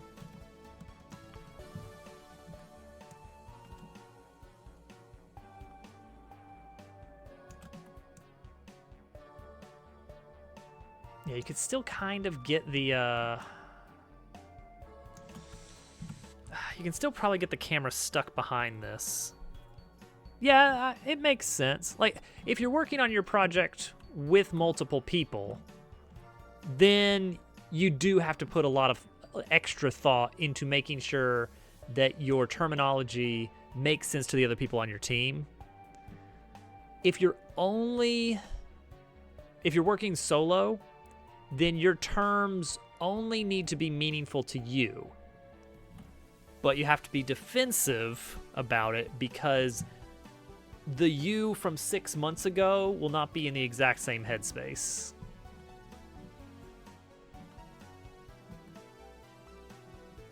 No, that is completely understandable. I need to fix this texture again. Okay, so you can get over here, you can jump over, and you can get a little bonus treasure, and you can feel so clever for doing that. So we'll put a treasure on that.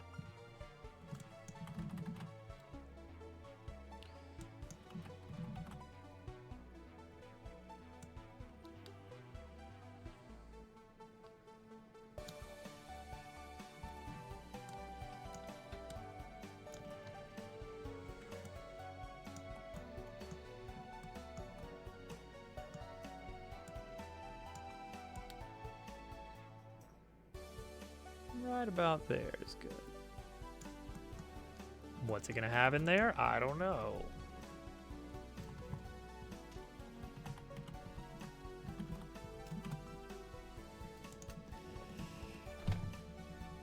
It's an RPG in the style of the old Paper Mario games, which is one of my favorites. I'm just working on an area of the game here that you'll just be able to explore. No, it's definitely more focused on like puzzles and combat, such as with a fierce pig. Yeah, so you got a team, but it's small teams and small numbers.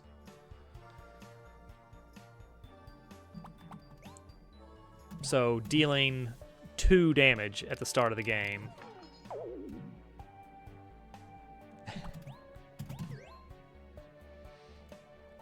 That's the basic idea.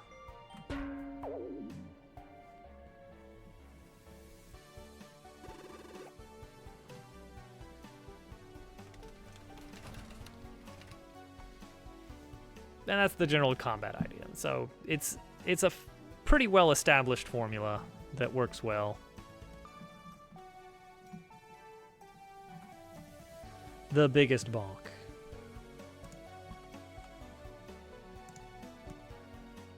All right. This is starting to come together. We're starting to get something going on with this. Let's fix this texture scaling because it's still not quite there. That looks a little bit better. That's a great idea, Al. A piggy bank. There is, in fact, you know, there's precedent for piggy bank in the Dabble IP.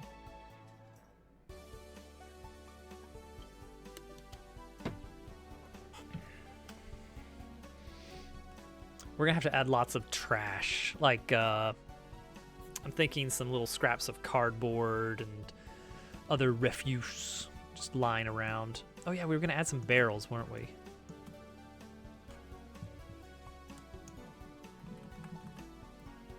Luckily, we have a good old barrel right here. Ugh.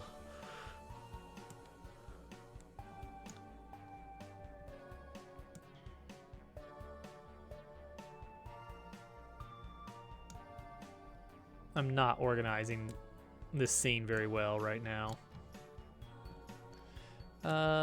Maybe over here would make more sense. Scale it down a bit.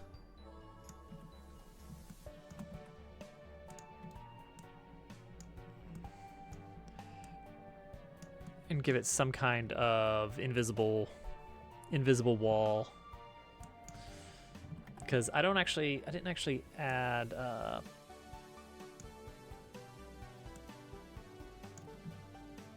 what you call it, geometry to these. They're just the model itself, nothing else. Lemmy Koopa in the bank. Whoops, that is way higher than I thought it was. Sure enough.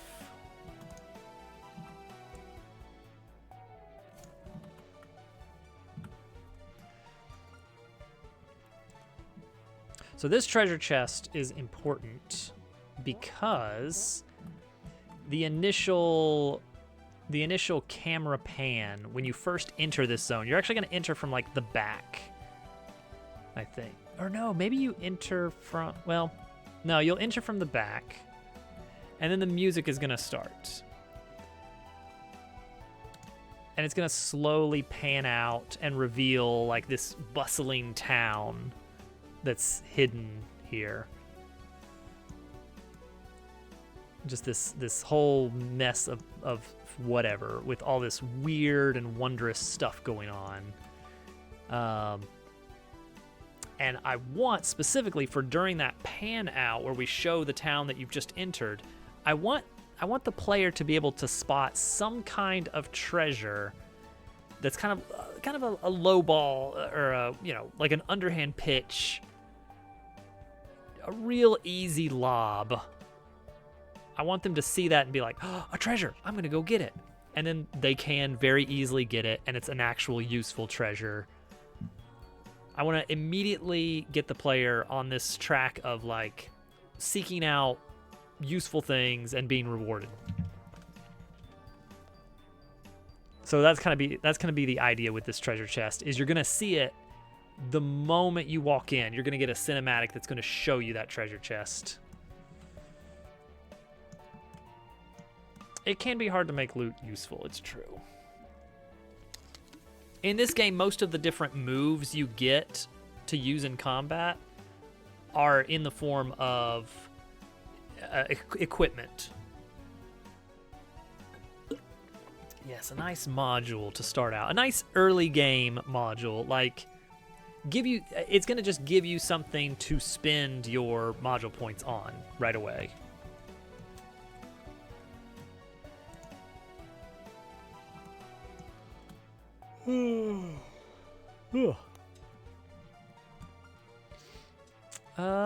Yeah, I need to think of some big stuff to add to this area, which might need to be made in Blender. I need to look up performance tracking for Godot, because I have no idea how we're doing. There's a lot of triangles here, maybe too much, and I want to be careful about putting a lot of work into building some big complex thing and then find out like, uh-oh, that was too much. I should probably work on like actually figuring out what the different specific areas are going to be. Actually, I have my document.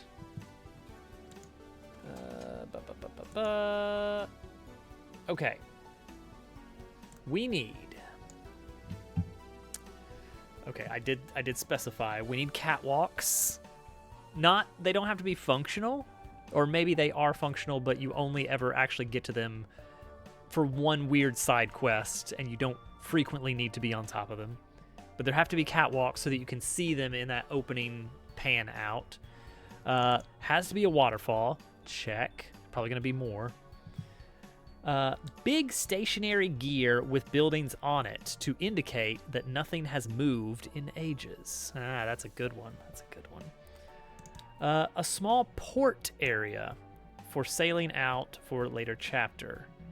And then I made a list of exits to different chapters. Because this is the hub. This is how you're going to be getting to all the different parts of the game. So it needs to not only be having your shop and your inn and whatever other functional buildings. Is the big gear going to be like an archway? Ooh. That could be a really cool looking set piece, actually. Like a big gear. I was thinking it would more be like in the wall. I was thinking the idea would be like up close, you can't really tell that it's a gear, and it's just like looks like level geometry. There can be more than one. That's a great point. That's a great point. But the important thing is none of the gears in this area are moving. And also, due to some very late game shenanigans in the plot, the gears may at some point move. And that's going to mean I might have to wreck some stuff for the post game. Like, you come back to the hub after you've beaten the final boss, and now it's like, okay, the buildings are a little screwed up. Oh, yeah, yeah. The House of Cards will come tumbling down.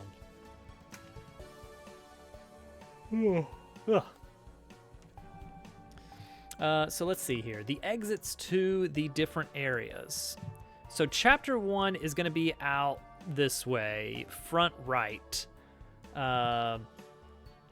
This whole area is basically right on the cusp of daylight. So this whole river feeds out of a drain pipe towards the outside world. So this is all kind of like a big concrete slab underneath a massive machine city.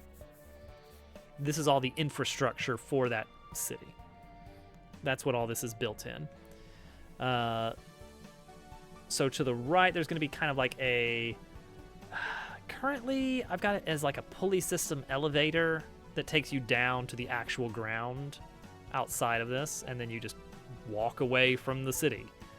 And that's chapter 1 right there.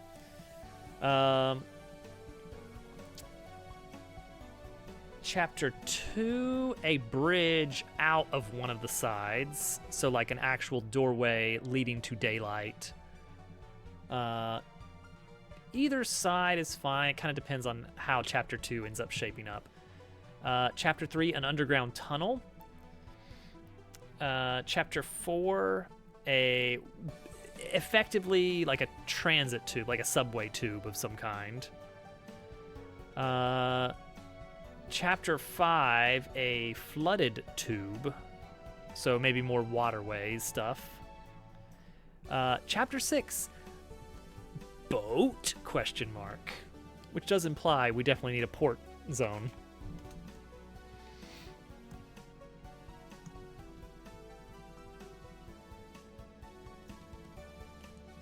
Listen to the beginning of this. Let me visualize. Visualize here. Coming out of like somewhere around here.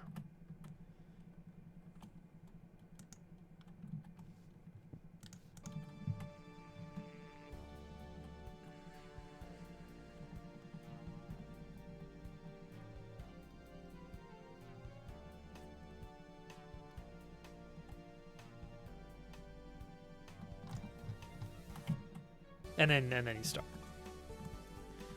Something like that. That snaps the camera back to you when the beat drops. So I want things for the camera to be able to pass by and over and under that are cool, so that like you very suddenly like you're moving backwards, the camera's moving backwards, and something comes up behind you and just kind of a lot of stuff passing by that you're like the camera is barely missing as it pulls out. So I want to have the catwalks. I want to have some kind of elevator system going on. That would be cool. Actually, giant gear could totally work here, especially if it was interlocked with a gear in the ceiling. Totally impractical for it to be right here, but I kind of like it. And I think I happen to have a model of a giant gear somewhere that I've used in other thing. Actually, what is this? Gear.glb. Let's find out what this is. Okay, I can turn this one back on now.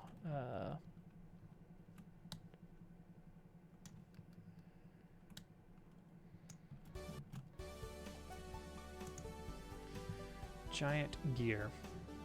Let us find out if giant gear is anything useful. You just blast off to the moon for the post game.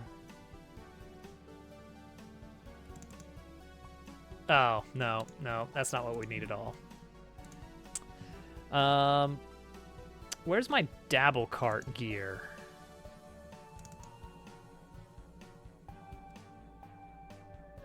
Where's my gear from dabble cart?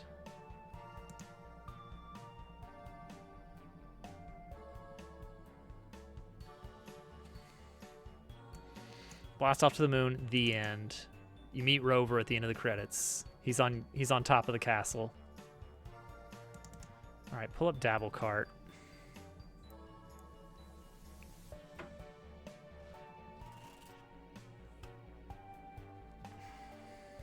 Because I know there's a gear in here. It's importing. Importing. Hasn't been used in a while. A lot of models. A lot of models that I put a lot of hours into because I had to learn Blender. Okay. Let's see here. Tracks. Tracks. Oh, geez, yeah.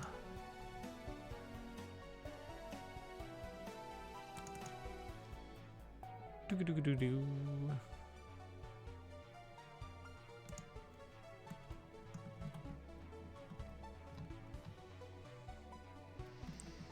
Oh, look at that. Look at that. Putting together a team. Curtis rolls out. This gear right here. This bad boy. What is this? Rotating gear. Where did this come from? Gear. Okay, prefabs. Gear GLB. That's a decent model. Just slap a good texture on it. Cogs are the teeth on gears. I'd say gear and teeth, and that avoids any confusion.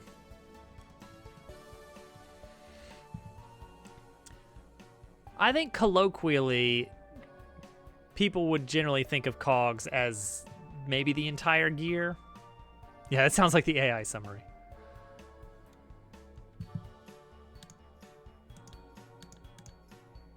Interesting.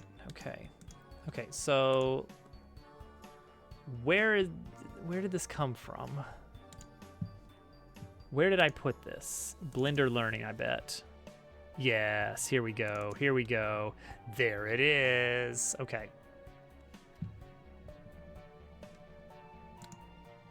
But also dabble cart. It was the physics broke late in dabble cart development, so it just didn't end up happening. Because it was like, all right, I've learned what I need to learn. The big yellow stuff is that's how it tracks who's in the lead. And also making sure that you're going all the way around the track. Pretty clever, if I do say so myself. Kind of like Mario Kart, yeah. I don't think I ever built out a system for being out of bounds, though. I probably should have done that at some point. And the big gears turn, so you have to think, like, do I want to take the shortcut? Or do I not want to take the shortcut? It was fun. This one was just completely unthemed. It was just a desert. But I think I got the idea of rocks pretty good. Like, these look reasonably good low poly desert stuff here. Like, you know, this turned out all right. We never really used it, and it wasn't really usable. But it was good learning.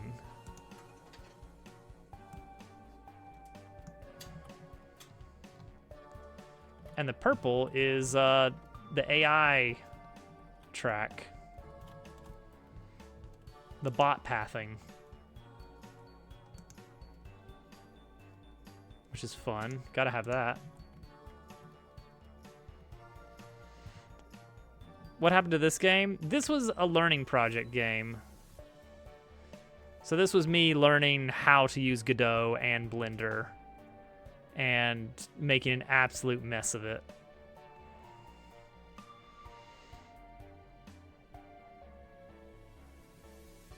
And then you go through the kitchen where everything's on fire.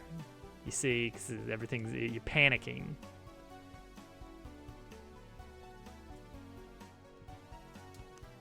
A very clean mess. It certainly could have been better, but it was fine. Too many stoves. It turns out that you need a lot of stoves to fill a racetrack.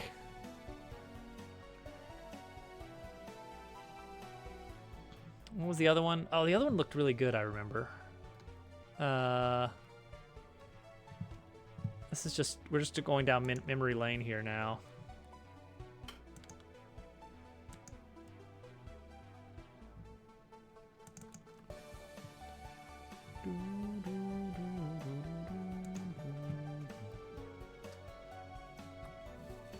Well, I thought it looked good.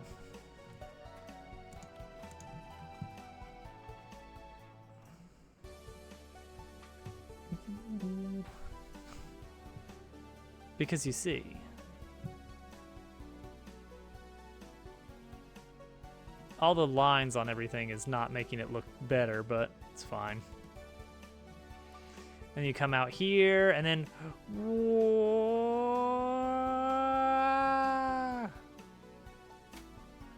more bloom. We need more bloom.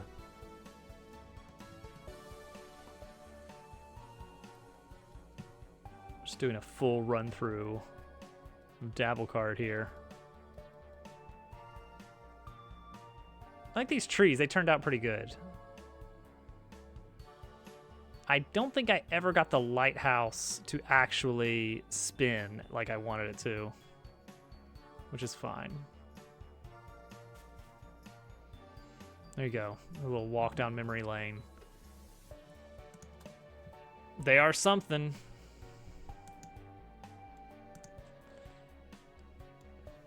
I couldn't tell you what. Let's add this to the folder for this city. I'm probably going to mess with the texturing though.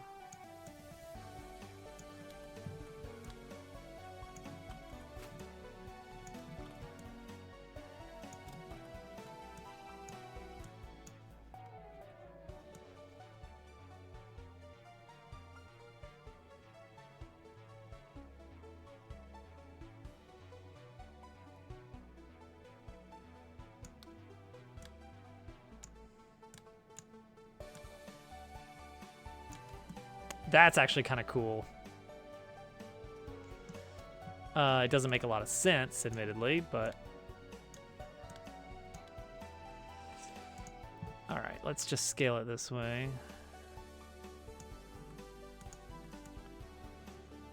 This would make more sense, I think.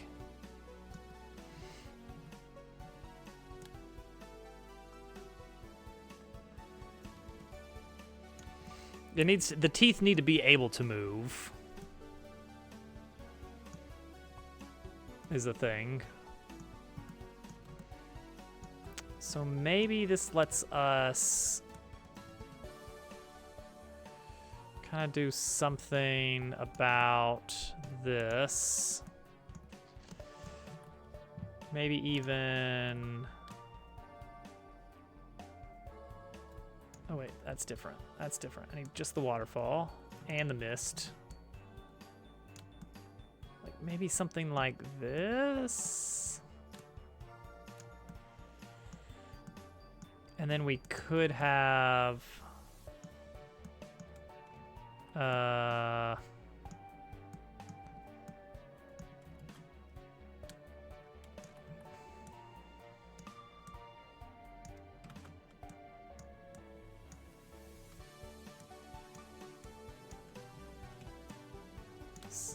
let's see if I can do something with this. Haha, because you see. Right under the water. Like that, something like that. Maybe.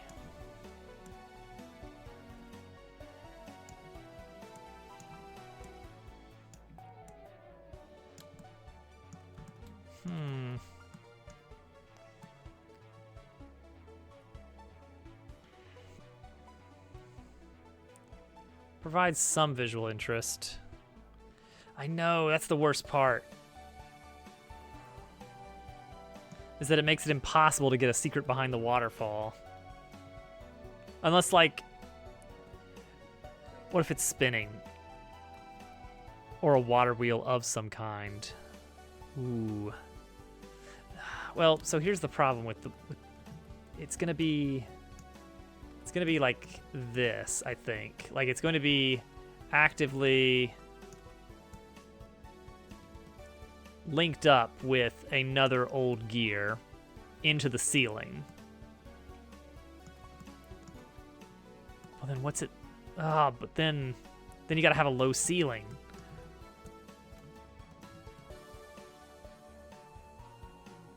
Why are you doing this?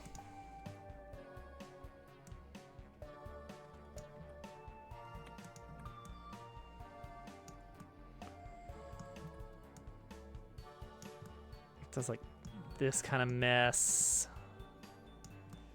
to get to the ceiling to work. Gotta make sure that ceiling keeps turning. That's right.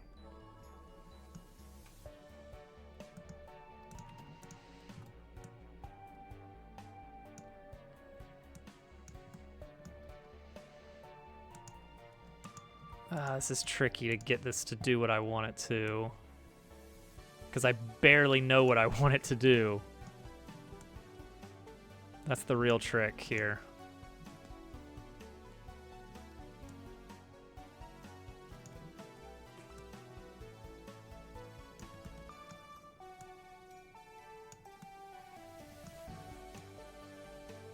Just want an unreasonably large gear.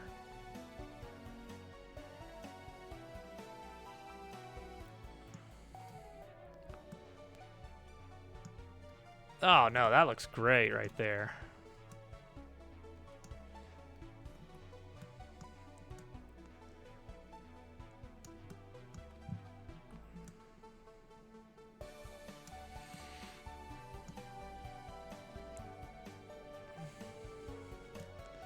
Oh, I see what you mean. I see what you mean. Like a big axle here. I like that, actually. I like that a lot.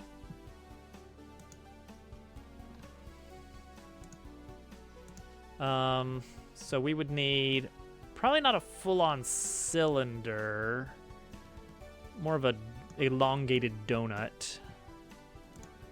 We can do that with a CSG shape.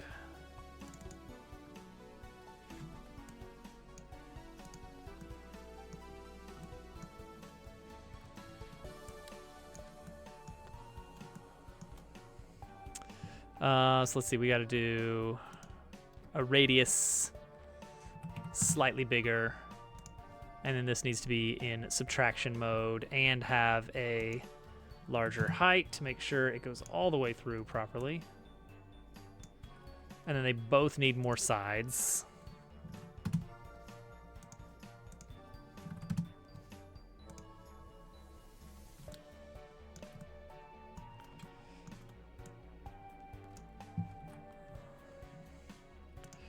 And then make big and loud.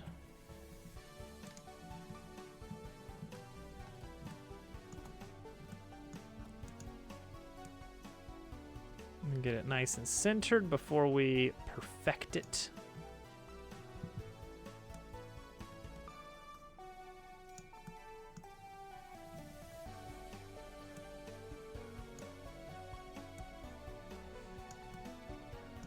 That, yep.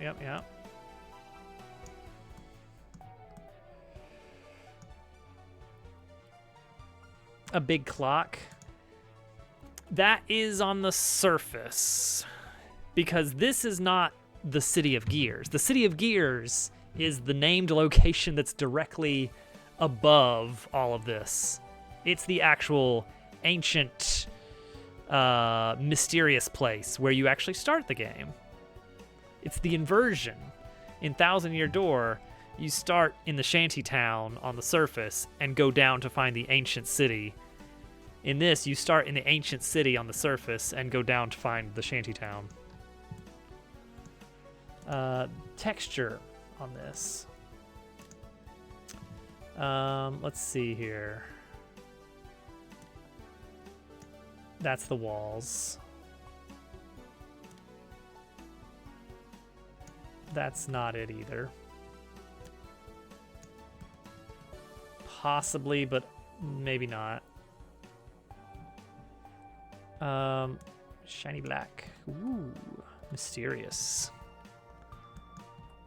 Looks like an entrance to the secret level. See, you can't even see it from down here, which I think is okay.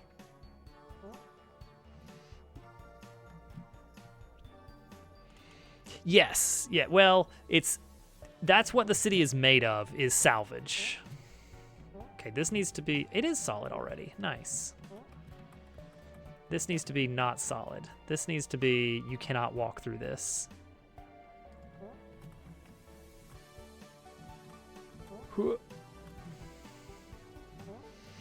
So that's one point against having this here.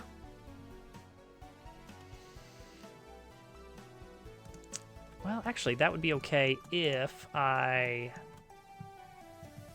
do this and this. Then it's actually fine again.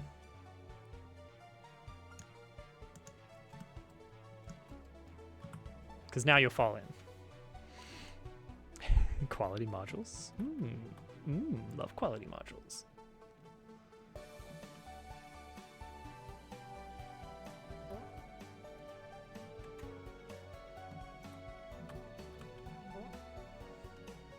Don't want you to make that jump.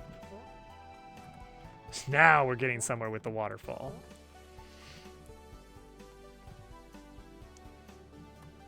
See, now I don't want you to go out there at all.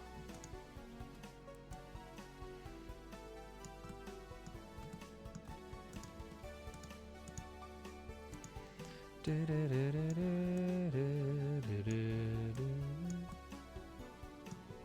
know what? You know what? Get rid of this for now. Let's replace it with this one.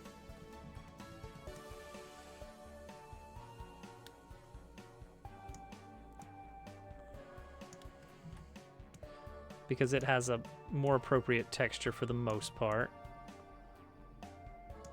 And we can get the height a little bit. Well, 1, 2. Okay, I think that works.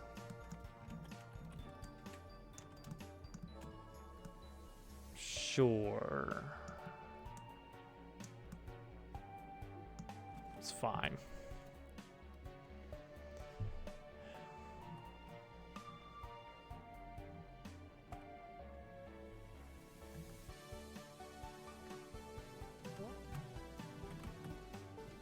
Don't like that. Sure enough.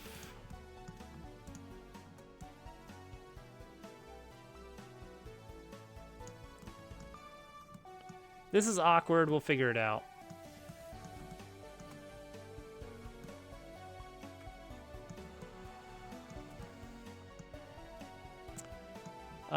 We'll probably have like some actual like drain pipe tubes coming out of here.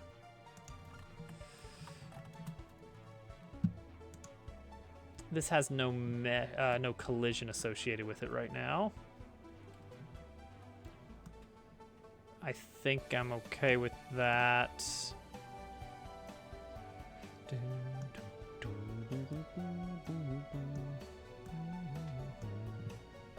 Yeah, the water's gonna actually come out from back here.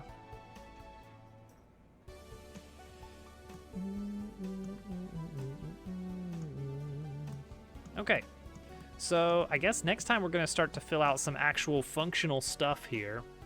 We're going to need our initial hub item shop.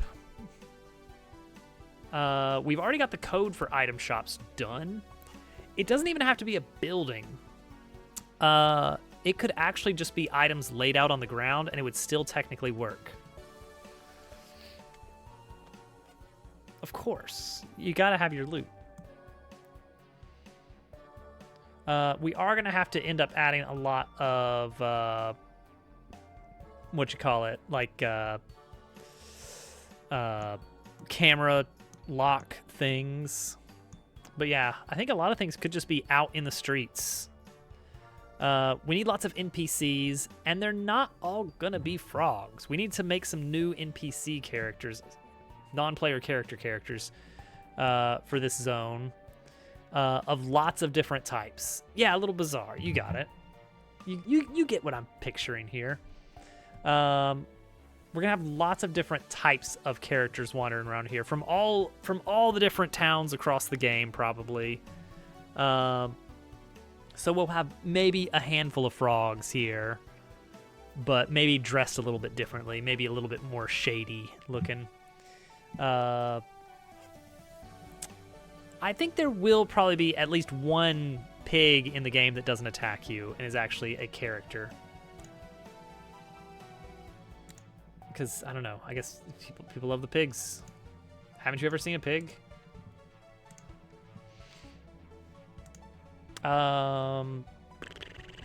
Yeah, so that's the idea. We're gonna do it. Let's send everybody over to Mushu since he's on. And I'm going to bed because I have work in the morning. Like a fool. We are not rating GDQ, actually. We could rate GQ. That'd be funny. All right, cool. Slow but steady progress. We're going to start building this thing out. I really need to look into performance and see how we're doing. Because if this thing is going to be chugging on even moderately old hardware, we need to rethink our design layout here. Admittedly, a lot of this can be optimized. There's like this right here. There's no reason we need to even have the planks on that. That's just like extra corrugated metal. It's dumb. So we'll look into some optimization at some point too. But don't do that prematurely. Never prematurely optimize. Everyone, have a good night. Have a good week. I will be back on Wednesday. I hope to see you all then. Goodbye for now.